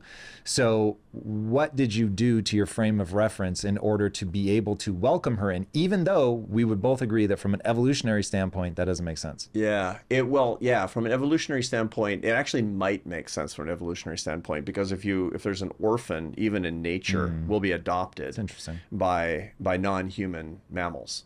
Will adopt orphans as their own. And sometimes it will be even a mistake. So you see the cuckoo bird will actually lay its eggs in the nest of other birds, and then knock the eggs out of the nest of the birds that have the nest, and then the cuckoo will hatch and be taken care of by the surrogate mother, the It's unknowing where the name surrogate cuckold comes from, right? Yeah, exactly right. And then, of course, the cuckoo is twice the size of the regular bird, so it's hilarious because the parents baby are raising bird a gigantor. Exactly, I know it's the funniest thing. So there is some evolutionary basis for that in the case of not raising somebody else's offspring per se, but raising an orphan and bringing the child into your own family. And one of the things that you find is that my experience, but also the research shows that the oxytocin release for an adopted child is just as high as it is for a biological child. So you basically know that this is my child. You lay eyes on that child and it's 4th of July all over. It's Roman candles in your head. And it is forever. And so it's funny because you don't actually know till you do it. It's all a theory. Right. Oh yeah, no, the bond with the adopted child will be just as much as with the biological child. It's weird because intellectually it's a stronger bond in some ways, because it's this election, it's this human will on top of the neurophysiology of human connection on top of it. It's really something. I have to say, it's funny. It's funny, but it's just deep love. And for both kinds of kids. I've heard you say you were no longer making progress when you were a French horn player, right, and that's what made you want to leave that. I'm wondering if you felt like you were no longer making progress in the think tank, and that's why you wanted to leave that. Like, is that the moment where we all go, oh, that's my cue now to find that next assignment? That's what we should use as a cue, the natural cadence of the value that you're creating. Very few people get to create more and more and more value in one exact thing over the course of their lives. And we have an economy that accommodates change. So it's really incumbent upon us to have our antennae up and pay attention to that, because we want to be able to create that value and be open to the next assignment. So yeah, I mean, my motives are never pure because, I'm just a guy. But I do have a process of discernment. Every philosophical and religious tradition has a process of discernment. Discernment is when you don't know what to do, how you figure it out. This is hard, the decision-making process. And so I'll have students who are like, I don't know, should I do a startup or go work in investment banking? Or should I marry this person or not? Or should I go to law school or stay at work? Or some things are even more personal and delicate and difficult. But at any particular time, a third of the people who are watching us are agonizing over a particular decision. So the question is, how do you make these difficult decisions? And every philosophical tradition has a process on how to make a decision. And here's the key thing that they all have in common. You got to do the work. And to do the work means you need to think about it. It doesn't mean you need to think about a particular thing. You need to think about that decision process every day. What are you thinking about? So when I have students that haven't even begun this process, I'll say, okay, 15 minutes a day. I want you to start by sitting alone at your desk, no music, no phone is not there. Write lists of things you like. You have to start getting in touch with the things that are attractive to you, because some people are completely even divorced from that. They're so far away from being able to discern what they want to do that they don't even know what they like. And so just starting to write places I've gone that I really enjoyed, and not because you're deciding where to go next, but just because you're trying to get that in order in your head. What are the things that are attractive to me? What are the things that I actually like? I'll tell people that they should to be thinking about just a process to let the discernment happen. You have to be very quiet and very concerted in the effort to do so, to walk for an hour before dawn every day with no devices and to do that. So people who are really religious, I'll say 15 minutes a day praying about this, to be given the discernment, to be given proper discernment 15 minutes a day on your knees. So, or meditation practice. Lots of ways to do this. What's the difference between prayer and meditation? Is there one? Well, there's lots of forms of prayer and lots of forms of meditation. So there's a lot of meditation techniques: single point meditation, analytical meditation, meditation of compassion, all different sort of Theravada and Mahayana traditions, et cetera. Are you trying to make your best case to God, or are you just repeating an idea in your head, like, please grant me the discernment to understand what I should do in this moment? So there are different ways to do it. There are different forms of prayer, even Christian prayer, even Catholic prayer, which is what I engage in. So every night I pray 25 minutes, which is called the Rosary, 1,000-year-old meditative prayer before I go to sleep every night. And that's a repeated prayer. Repeat. And it's a thing that you repeat while you're meditating on particular mysteries that happened in biblical tradition. And what are you doing? You're focusing. You're seeing your life through the lens of these great stories. And what that does is helps you understand yourself better, and all kinds of insight comes to you over the context of this process. That's a kind of a centering prayer.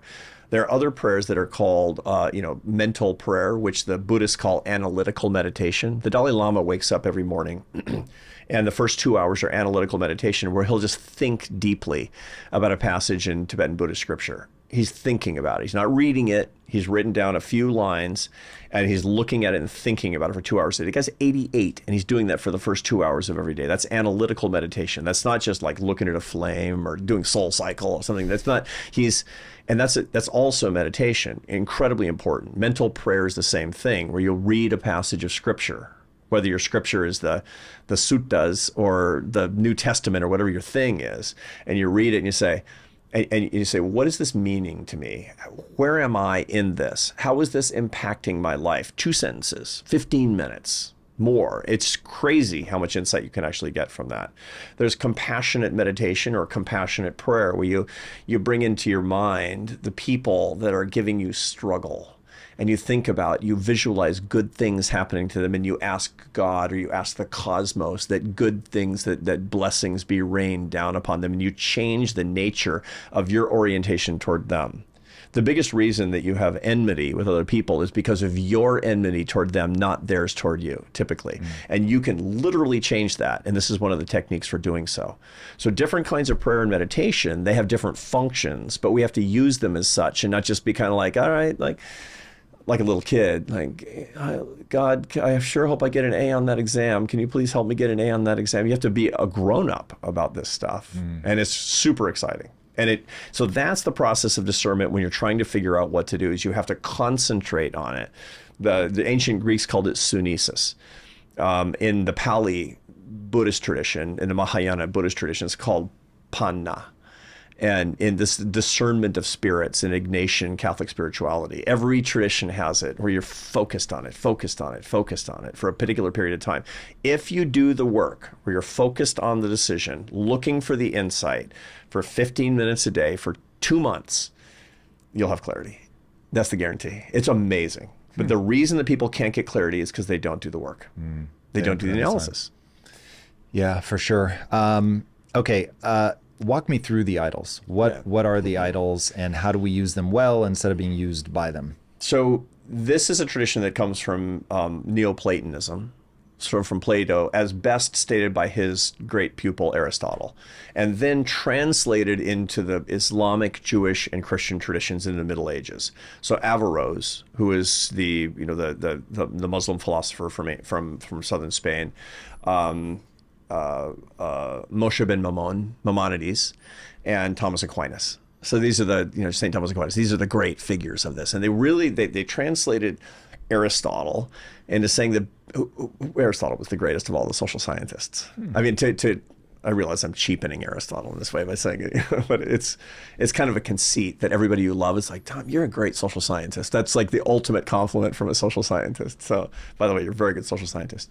So, incredibly kind. And so, for example, Aquinas said that there's 4 substitutes for God. That he believed, as did Averroes and Maimonides and all of the monotheistic religious leaders, that what we ultimately want is God. Now, atheists watching us or agnostics disagree with that, but we all want something. Can you define what that means then? To want God? Yeah, because I have a feeling even atheists want a thing to fit that God-shaped hole, but I've never taken the time for myself to define what the God-shaped hole is. Yeah. So I'd love to know. Yeah, so this is the thing, for example, you're looking for something that's defined by your craving. When you're really, really hungry, it proves the existence of food. When you're really, really horny, it proves the existence of sex. Right? And so when you really, really are seeking the complex singularity, the source of all truth, the cosmic oneness, it's proof that it exists. But what is it? Okay, so that's what different traditions have been trying to explain for the longest time. This is really interesting, though, by the way. I don't want to just let that roll past. Yeah. Hunger is the proof that there is food. The desire for sex is the proof that there is sex. The desire for or it's evidence that there is sex. It's not a proof in the classical sense, but it's evidence that it exists. Evidence. And so it would be really, really, really weird if you had a craving for something and the object of the craving didn't exist. It doesn't really make sense. Yeah. And so if you have a craving for the oneness. Oh, Arthur Brooks, this is good. Yeah, and this is, by the way, this is one of the reasons that when all of the conversations that we're having about AI, they're all misguided. AI can't give us what we want. It can't. Because all it does is gives us complicating engineering solutions for a simulacrum for the thing that for a simulation for the thing that we really, really want, which is a different species of problem. What we really want is the object of all the complexity of the universe. Complexity is simple to understand and impossible to solve. Complication is hard to solve but possible. All of the reasons that all these things that we do in tech that promise everything and deliver nothing but loneliness, the reason is because they're complicated solutions to complex needs. Love is complex. It's very easy to understand and impossible to figure out. Your cat is complex. Very simple, but impossible to know what it's going to do. All the things we really want in life, all of our deep desires are complex. All of our solutions are complicated. And we're throwing complicated solutions at complex problems, and we're not getting happier. And so the only way that we can do this is to take quiet time in contemplation of the complex. That's the solution. Now, are you going to find it? No. But it's just like happiness. You're not going to find it. You're going to make progress toward it. The goal, the metaphysical goal, the transcendental goal of a spiritual or philosophical life is the approach to the complex oneness, to the ultimate truth that we crave. And you got to do the work. Stop distracting yourself with social media. Stop distracting yourself by saying, if I make the money, then everything will be okay. Or if I have the prestige. And this gets us back to the idols. Aquinas said that we crave God. But God is complex and hard to understand and has all kinds of demands and winds us up in all sorts of one-sided conversations. And so we take a complicated solution to the complex problem and things that are kind of godlike. You know, social media is kind of social life-like, which is why when we're lonely, we'll binge it, but it doesn't help. And the social media equivalent for what we want in God, according to Aquinas, is fourfold: money, power, pleasure, and honor, by which he meant fame or admiration or prestige. That's what he said, that the four things, and those are the idols, and everybody's got their idol, that when they're not on their game, looking for the cosmic oneness, despite the fact that they'll never find it, they'll say, okay, fine, I'm tired. I'm going to go do that thing that's a simulation for it. And it always runs you in the wrong direction. It runs you in the wrong direction. And only when you know what your idol is, can you actually manage yourself. So you say, oh, I'm doing that again. I'm doing that again. I'm looking for money again when what I really wanted was love. I'm looking for admiration again when what I really wanted was enlightenment. Because you didn't want to do the work for enlightenment, so you went and did the easy thing, which was getting the idol. So is enlightenment a stand-in for God? Yeah. I mean, the whole point is that these are, enlightenment is something, enlightenment would be what Christians or Muslims would call the beatific vision, which is to finally lay your eyes on the face of God, which is actual truth. If you're a Buddhist, it means because you finally understand. You're sitting under the Bodhi tree and you finally have this, you finally get it, is what it comes to. You know, we in the monotheistic traditions, we don't believe you get it on this side of death. Buddhists think that you actually can achieve it, but be that as it may. I mean, I don't know. I have my hypothesis, but I do know that we all need to move toward it. We all need to do the work toward it, and getting the AI is not going to do it any more than Facebook is going to do it. Interesting that you're linking, because I don't think of AI as God, but I hear a lot of people talk about that it will end up being godlike. So it's interesting if they really are looking for that in AI. I think what I'm trying looking to fill the for, whole godlike hole with it is all I'm saying. So I will grant you that for anybody doing that would be a tremendous mistake. And I'll give you my thesis on what I think all this is in a second. But AI, I think for me anyway, it is to finally get answers to the complex, which may be your entire definition of God. That's an exercise in futility. That's interesting. I don't know that I would agree with that. So I feel like, and look, I don't have, the data that I have to back up the following is merely physics. Right.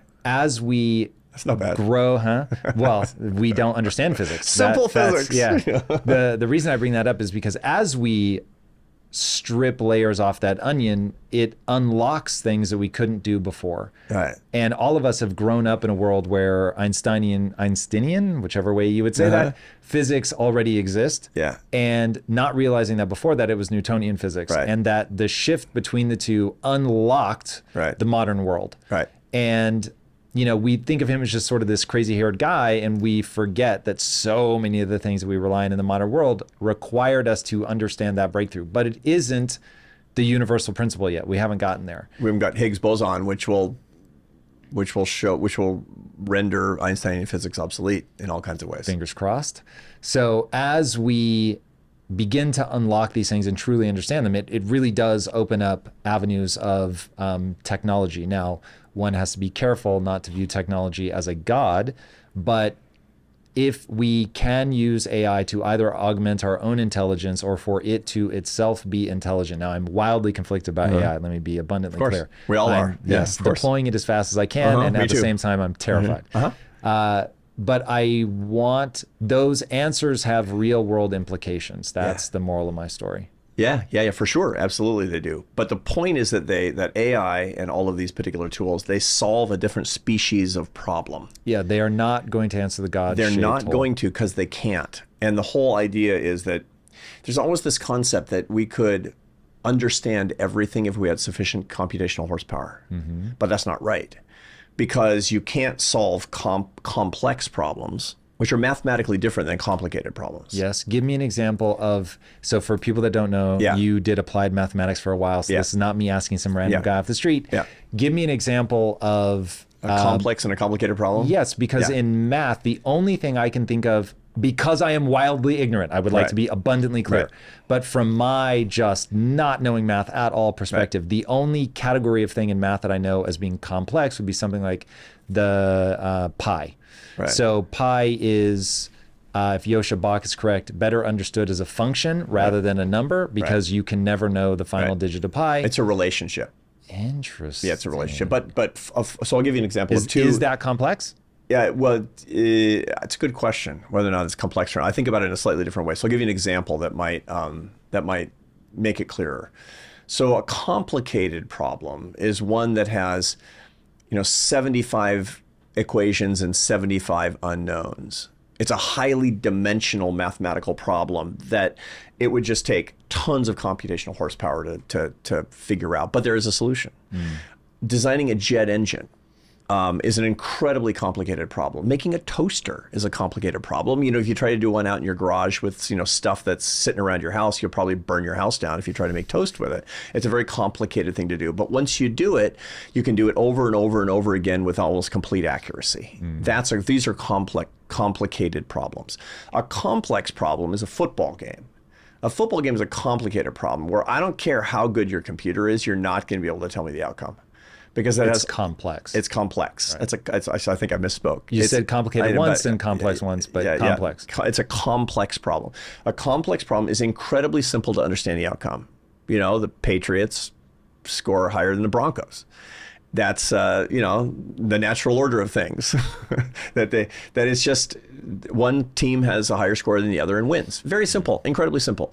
But it's unbelievably, the permutations are so vast that you can't simulate it. You don't think that's knowable with enough computation? It's not knowable with enough computation, but actually, and even if that one turns out to be not a complex problem, but a complicated problem, there are complex problems like the problem of love. The problem of love is very simple. And yet it's not something that you can simulate in any real way. And some people will say, well, you have your AI girlfriend. You've cracked the code of love. No, you haven't. There's nobody watching us right now. It's like, yeah, AI girlfriend just as good. No. AI girlfriend, a substitute because I can't get the real thing is what it would come down to. That's the difference between pornography and sex with your wife. All right, when two smart people who are well-meaning think the other person is crazy, they have different base assumptions. Yeah. So to me, that sounds crazy. And the reason is that I believe we're in a deterministic universe. Yeah. I'm guessing you do not. I don't believe we're in a deterministic universe. I believe we're in a stochastic universe. Okay, define stochastic. Stochastic means there's randomness in the universe. My father was a biostatistician, a PhD biostatistician, and he was a devout Christian. I said, what gives, Dad? I'm an adolescent. What gives? And he said, you don't understand. He said, you know what miracles are? And I said, what? He said, events that are 5 standard deviations away from the mean. They're way out on the tails of the curves. The greatest gift that God ever gave the world was a distribution, a random distribution of events. He believed, and I think it's actually more than plausible, I think it's most likely that the universe has randomness in it, which means it cannot be. You can't get to a single point on most of or any of the complex problems. You can't, and so you can simulate a kind of a version of a curve fit, but you can't actually get underneath them and simulate them properly because we have a stochastic universe and we live with deterministic brains. Our brains say that this happens to this and this happens to this. We have a supercomputer that's good enough we can figure out how it all hangs together. And that's the supposition behind Einsteinian physics. Or Newtonian physics, that there's a deterministic structure underneath that we're simulating. We're doing the best that we can to put a model on top. It's a map. But that's actually probably not the way that the universe works. And if that's the case, and if we have a craving for the source of that, then it's something, someone, some entity that can be the origin of that complexity per se. What is it? What is it? It's like maybe my model, which is, I got the Bible and I got God and I got that whole thing. Maybe that's nuts. maybe it's nuts, but it's a hypothesis. And it says that we can't get it from the stuff. We can't get it from the stuff. You can only get it by looking for it, looking for the true thing. And that's the reason I think that really great intellectual life requires that we have both an intellectual pursuit and a spiritual pursuit, and that we need to undertake these things in parallel. I think that's the only responsible course of action. What's happening when you're looking for it? Like, I can give you, I don't know that Buddhists would agree with this, but I think they would. What you're getting by looking at it in a Buddhist, or looking for it in a Buddhist tradition, is you're getting out from under the illusion of perception. Right. If that's definitely a Western look at it, but that feels pretty accurate. That's a good way of explaining it. That's a good way of explaining Buddhist thinking on it, that you're no longer bound by the illusions. What in the language that we're developing here, you're no longer bound by your models.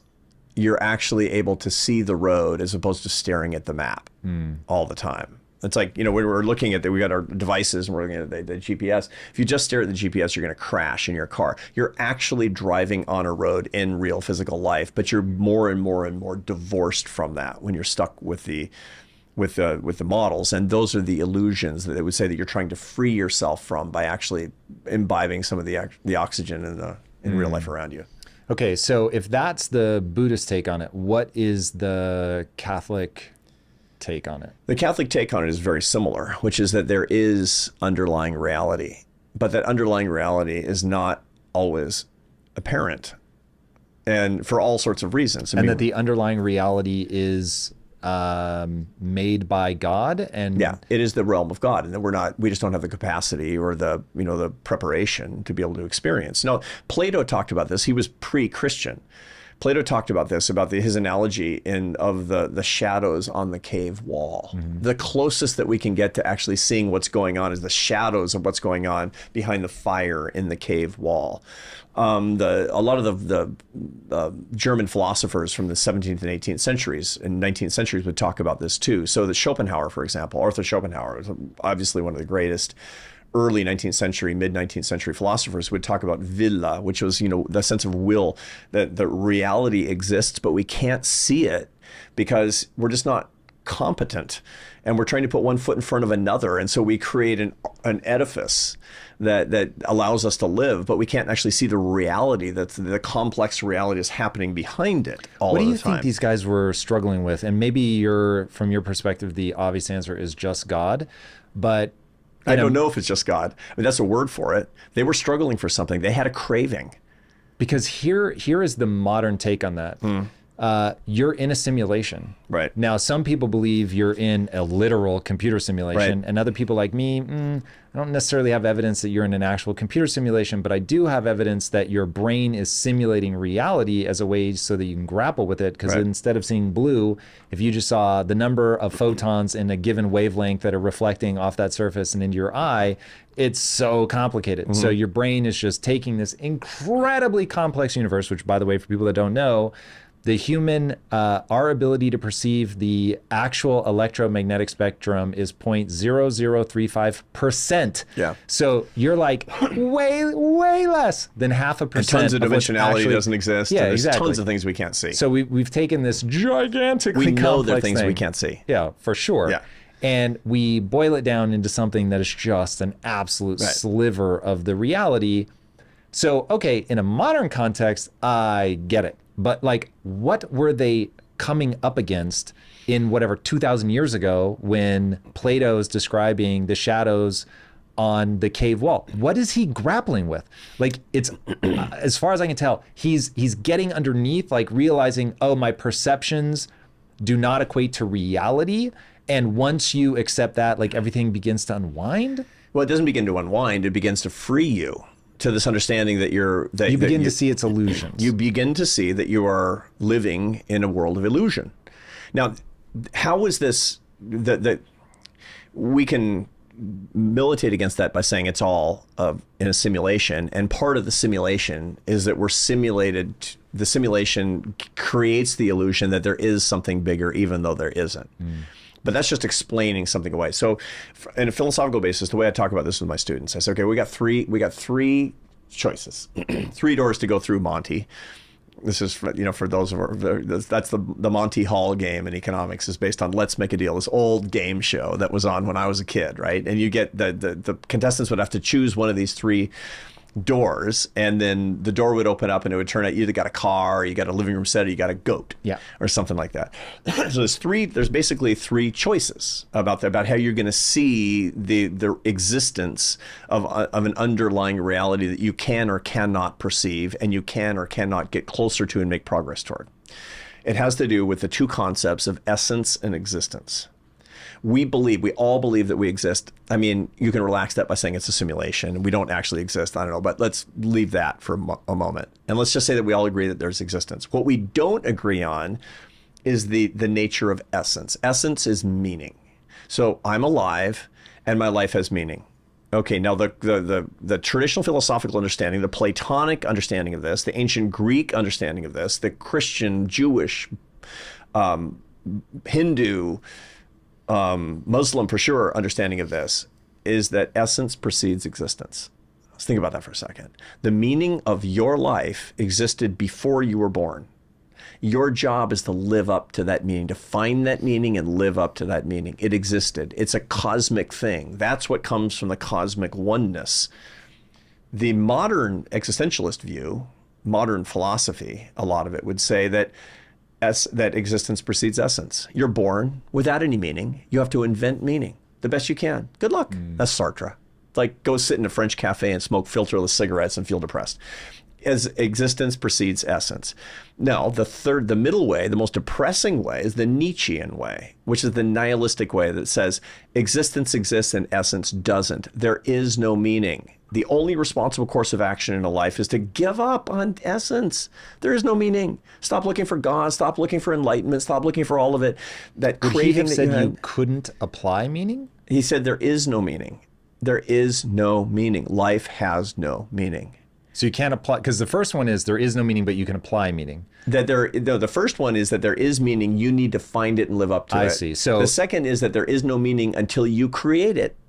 And the last is that there is no meaning.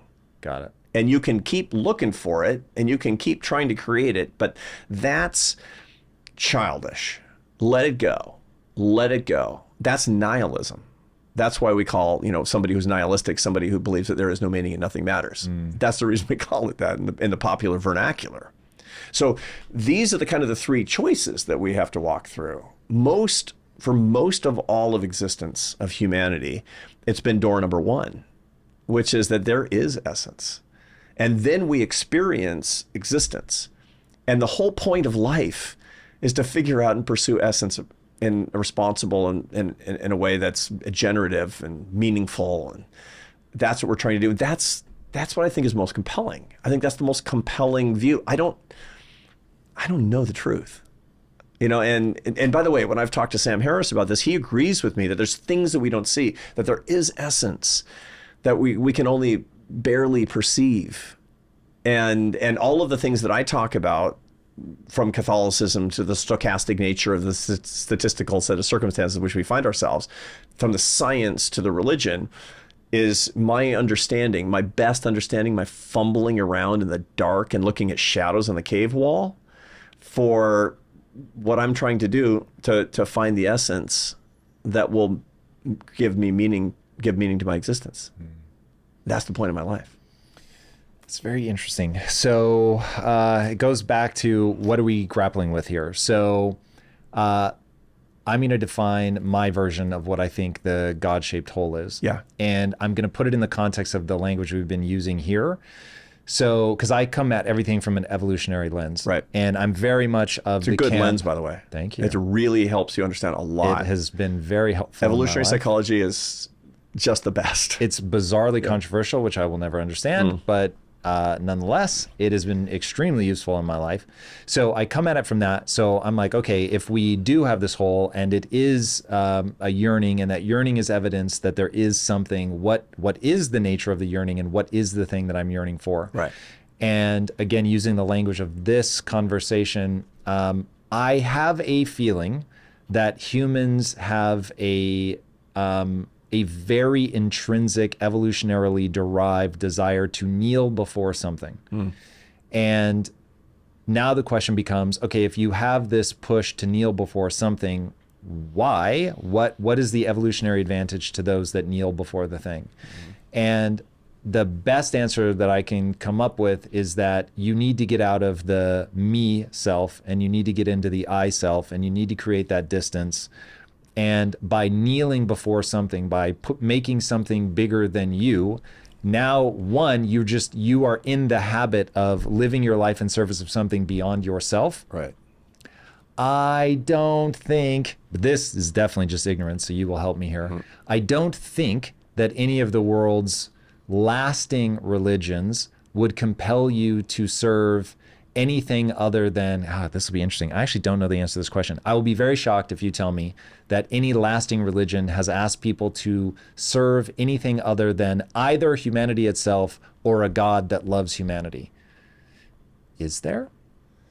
No doubt there are. No doubt there are religions that but there, have I guess, but you survived? stipulated to lasting religions. Yeah, because I don't see yeah. how that would be beneficial. Because ultimately what I'm saying is the proxy, the God-shaped hole is actually a desire to serve your fellow man, because that's going to be the thing that keeps you alive, because you're way better off coming together That's as a group. the evolutionary. Yes, is my gut. And then religion, like the specific, whether oral or written tradition, is the thing that allowed humans to come together in gigantic swaths in a way that no other species, no other creature, not ants, nothing can come together in the flexible fashion that we can by using ideas of religion. Like those just give you an instant bond. And I'm willing to kill for and die for this thing that we have in common. Yeah. So it's, I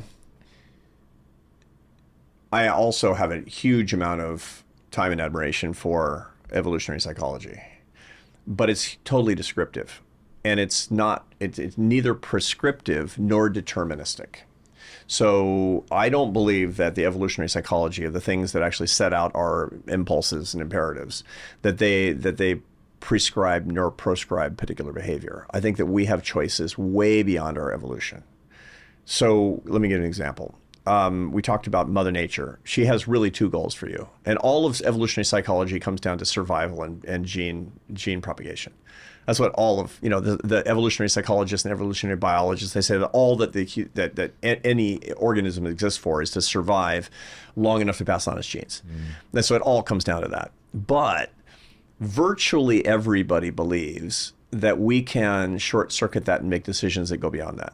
We can do all, and so people will say, okay, well, you laid down your life for a stranger, but that was because you had some evolutionary impulse to behave in an altruistic way that dates back to a time when that would have been better for your tribe, et cetera, et cetera, et cetera. Yep. I think that the better explanation for that is the animal path versus the divine path. The animal path is incredibly powerful. It's a wonderful model for understanding why most things happen and why we have the impulses that we do. But the most interesting questions are the divine path, where we actually make decisions that go beyond our evolution would suggest is the best path for us, that go beyond the things that we want to do, that help us to understand that there could actually be something bigger. And this is the really unique thing about the human species, is that we can make this election between divine and animal, and every day is this election between divine and animal. And in fact, to look for the source of the complex oneness in a world of complex ingenuity, complicated ingenuity, that's to choose the divine path, ultimately, the divine path over the animal path in the biggest way. So not everybody agrees with me. A lot of really smart people disagree with me and say all the things that we actually do, they still come back to evolution. Even if they don't look like this is an evolutionarily adaptive thing to do, it sort of is. You just need a more complicated understanding of the evolutionary impulse. I disagree. I think that evolutionary biology, it just puts us on this track and makes us act in particular ways. And we got all these habits, the things that we want to do, and then we can decide not to do them, because we want something higher, because we're called to something higher, because we have a dim perception of something that's bigger, that's something that's better, that we're drawn toward. And that's the oneness that we're distracted from when we're basically just sitting on the animal path and doing money, power, pleasure, fame, money, power, pleasure, fame. And so instead of getting on our knees and contemplating the nature of enlightenment, we'll scroll Instagram. It's interesting. So as somebody who believes that you can't be enlightened prior to death, what is it about the contemplation of that, knowing you will never be able to actually understand it? What is it about the contemplation that makes your life better? I presume Progress. The progress principle. You're getting closer. You're getting closer. And why not? Why would God want it such that you can't attain enlightenment? Because, well, according to Christian Yeah. theology, I mean, so this becomes a theological question. It's because ultimately it's the relationship, the beatific vision is the relationship with God, him or herself.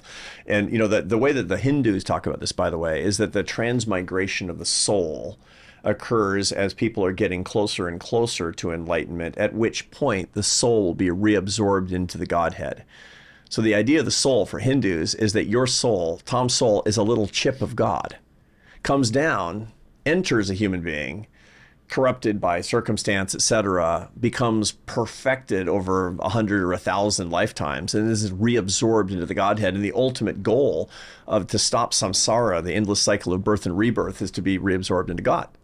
Is the way that, so their understanding of this is actually easier to understand, weirdly, than just, I got to see God. Awesome. You know, I don't know.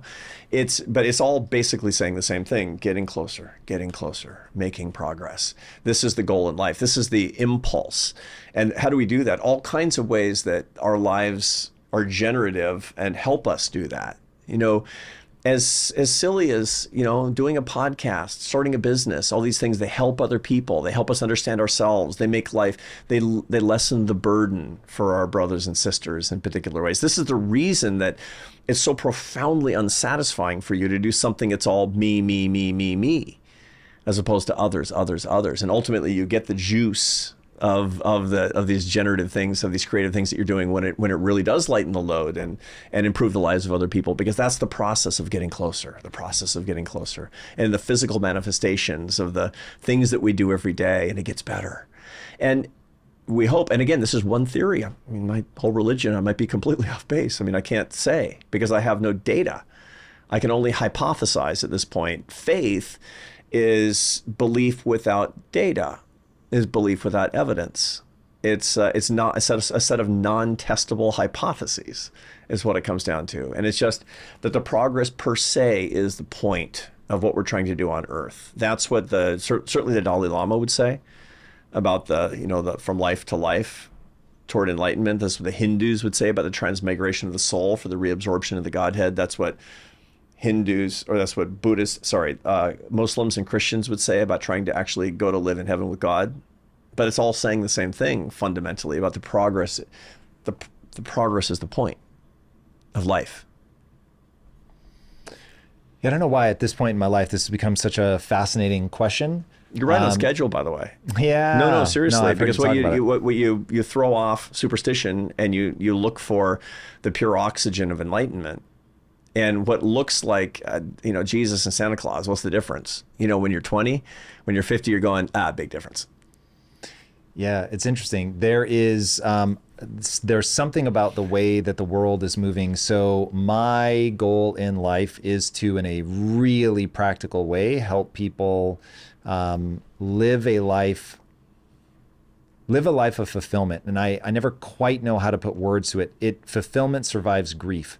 And so I'm trying to, I have thought a lot about in my own life and have found tremendous easing of suffering in recognizing what I call that there is an evolutionary impulse to get me to do the things that will align myself with having kids that survive long enough to have kids, right? And so while I don't have to do that literally, I have to understand what the algorithms are that are running in my mind to make that happen.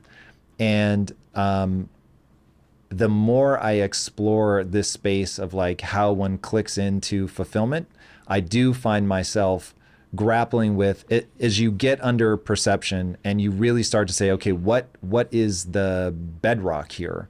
It does become, I'll say quasi-religious, because I don't find myself going, I'm getting closer and closer to God. That isn't what it feels like from my perspective. From my perspective, it feels like there is ground truth and you can get closer to it. And the more you understand how the illusion is created, the less you are trapped by it. And the less you are trapped by the matrix, to use a very fun word, evocative way of thinking about it. It's one of the most profound movies over the past 30 years, notwithstanding the cinematography. It has to do with the concepts underneath it. 100%. It for me, it is the most useful metaphor for the human existence. And so once I understand how the matrix works, then I start seeing it in everything. Yeah. I start seeing it in politics, which is not something I thought I would ever engage with. I start seeing it in the culture war, another thing I never thought I would engage with. But as I forget what this is a reference to. This is an allusion to something. As I set aside childish things, I really come to realize that. You just quoted St. Paul. Is that what it is? Yeah. That's hilarious. I can't even tell you where from, but that you begin to realize, oh, this is one problem. Yeah. And once you understand it's one problem that manifests in all these weird ways, helping people get deeper on that ladder, because helping people get deeper on that ladder is very meaningful to me. It's obviously also self-serving in that the deeper on the ladder I go, the more grounded I feel, the more I feel resilient to the slings and arrows of life, the more I feel like facing death isn't scary, just all the things. Totally. But I don't know what to make of the fact that when I started all of this, it was a lot easier to have conversations about think like this, act like this. And then finding people wouldn't do it. And every time I tried to scratch as to, okay, where were all my own hangups, that it has led to me circling around this problem of the God-shaped hole over and over and over.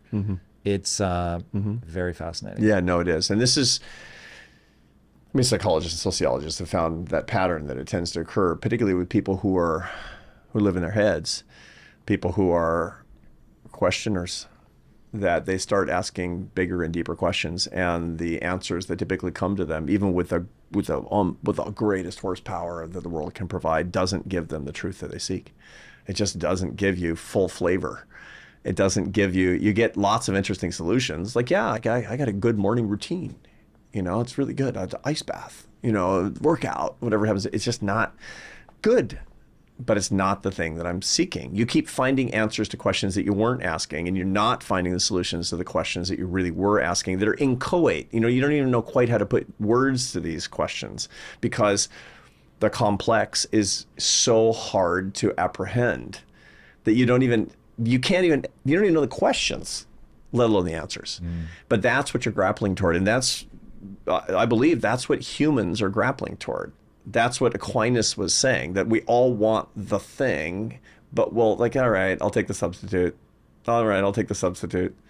And people start to freak out about dying if they've been taking the substitute, the counterfeit, money, power, pleasure, fame their whole life, because they're running out of time and they haven't made any progress because they've been, eating non-nutritious food and they're starving to death. And it's just, people get into a panic in their life, and they realize they get into this deep existential dread, this ennui that comes from, the depression of the world that comes because there aren't any answers. And maybe Nietzsche was right. And they were just looking in the wrong place. So that's what I see. I'm endlessly interested in and enthusiastic about the promise of AI, but I'm not kidding myself for a second to think that it's going to answer the real questions that I have and that real people have, and the real things that people want. It's funny because, the one thing that we really all want, we don't have the technology for, and we're not getting closer to it. The happiness that everybody really wants, it's not sold on the internet. It's not provided by the government. We've got lunar landers and TikTok videos and you name it. We can invent anything. The ingenuity is almost boundless, but we're not getting closer to the thing that we want because the ingenuity is being deployed toward complicated ends as opposed to the answers to complex problems. We're answering the wrong set of questions is what it comes down to. And that's why you can find people who have everything in the world and are still miserable. They couldn't get it there. They couldn't buy what they wanted in that store. It's the way that it works. Interesting, the Dalai Lama and I had a conversation about this because he and I have worked together in various projects for the last 11 years. Wow. And we had this conversation about it. He says, he's musing at this one point. When the Dalai Lama muses, you listen. And it's like, it's funny because, you know, you Westerners, you know, you've done everything to create economic value and tremendous businesses and incredible wealth. And it's so wonderful to give people all this opportunity so they don't starve to death and, you know, the world is richer and all that. But you spent no time actually trying to understand the nature of what really matters the most. He says, we're poorer. Yeah, our societies are poorer in the East, but we spent all our time and all our ingenuity trying to get the source of pure truth. Did they make any more progress than we did? I'm not sure. But also it's interesting because a lot of Buddhists will look at Christianity and they'll be like, yeah, we used to believe that 4,000 years ago. That's a rudimentary theological technology. You're on the right road, but you're way, way back compared to where we were. Yeah, we used to have a guy. You know, and the whole thing, as opposed to these are different religions trying to get at the same ideas in different ways. They think there's a natural progression of enlightenment that happens to people and societies, and we're thousands of years behind where they are, despite the fact that we're hundreds of years ahead economically. We're thousands of years behind in terms of spiritual enlightenment, complex versus complicated. Same idea. I don't know if it's true. That is the question. All right, let's re-ground this for a second. This has gotten pretty heavy, man. I've never had a conversation like this before. Yeah, this is in media. This is amazing. Oh, thank you. Yeah. Assuming that the audience is still with us, let's re-ground this. So in the book, you talk about what it is exactly that people need to come back together. So you talk about the 4 pillars to build the life you want. Right. What are those 4 pillars? And if I can contextualize this, why does modern technology seem to move us in the exact opposite direction? Yeah. So what we want is love. That's what we want. And once again, the world gives us complicated things. We want complex things. Love is complex. How do you get love? Love of the divine, or love of, you know, truth, love of your family, love with friendship. The point of intersection between family and friendship is romantic love. So that crosses both those categories. And love of everybody is instantiated in the way you earn your daily bread, which is work. So the way that we needed the portfolio, the pillars, or the investment portfolio for happiness that we all need, is to spend every day thinking about the way that we're going to make progress in our faith or philosophy, whether it's religious or not, family life, friendship, real friends, not deal friends. You know, and the modern world gives us lots of deal friends, but not very many real friends, which are, you know, real friends. Deal friends are useful to us. Real friends are useless. That's why we don't spend a lot of time on them. And then work that serves is what it comes down to. So those are the silos. Those are the deposits. Those are the accounts that we need to put investment in every single day. And if we don't, we're going to be missing things. We're not going to be as happy as we could be, and we're not going to be building a stable and steady happiness that will improve our lives and help us make progress as we go through life. So those are the 4 things. It's just a very practical matter. I set people on. I can actually set up a course of action. Most people watching us are very good at working. Nobody's watching Impact Theory who's a total slacker. It's like, I don't think I'm just going to sit around all day, but I'm going to watch Impact Theory. No, you want to be better at what you do. So everybody watching us his work is pretty on point, and it's creating value, and it's cool stuff. Generally speaking, it's going to be cool stuff. You've got a cool stuff audience. Good. But are you working on your philosophical life? Are you reading the Stoics? Are you walking in nature without devices? Are you studying the work of Johann Sebastian Bach? Are you engaged in a meditation practice? Are you practicing the religion of your youth? You need to do something like that every day. I recommend at least 15 minutes of wisdom reading every day. Stuff you don't need to read, but your soul needs it. 15 minutes a day. And I have a whole list of books that I recommend. Toss out a couple. Well, I'll toss out a couple, depending on what tradition you want to start in. Somebody who is interested in all Eastern and Western and very questioning and open to all different ideas. I would recommend The Way of a Pilgrim, which is written by an anonymous Russian Orthodox monk in the 19th century. Way of a Pilgrim? The Way of a Pilgrim. And what he is, he's just walking around Russia, having adventures, saying one prayer over and over and over again. It's a meditative book. You're reading it. And it's just like, the more you read it, it turns into a page turner. It's the most boring book ever, and it turns into a page turner. Zen and the Art of Archery, which actually explains Zen through the activity of archery, through the eyes of a Westerner. So it's a very good way to begin to understand Zen thinking. Zen is the most I-self thing ever, because it's nothing more than an attitude of observation. That's what Zen really is. It's a stripped thing compared to Tibetan Buddhism. All the Buddhists are going to, put in the comment section how crazy and wrong-headed I am on that. I would recommend The Miracle of Mindfulness by Thich Nhat Hanh, which talks about what is mindfulness. It's being alive right now, and how you can actually do that. And there's countless numbers of these things, and there's any number that we could. If you want fiction that falls into this category, is Dostoevsky's Brothers Karamazov. That is the most spiritual and intellectually, psychologically rich book I've ever read. Dostoevsky is philosophy, right? So it's kind of like people were reading Atlas Shrugged because they wanted objectivist philosophy in the form of a novel. If you want the essence of the search for the complex oneness in the form of a novel, Brothers Karamazov by Fyodor Dostoevsky. It's great. And so there's reading. Second thing is family life. Again, we talked about that before. There's one reason to have schism in your family, and that's abuse. Everything else requires work. The big reason that people drift away from their families is because they're just lazy. They're just lazy. They just like, I gotta call mom. When was the last time I saw mom?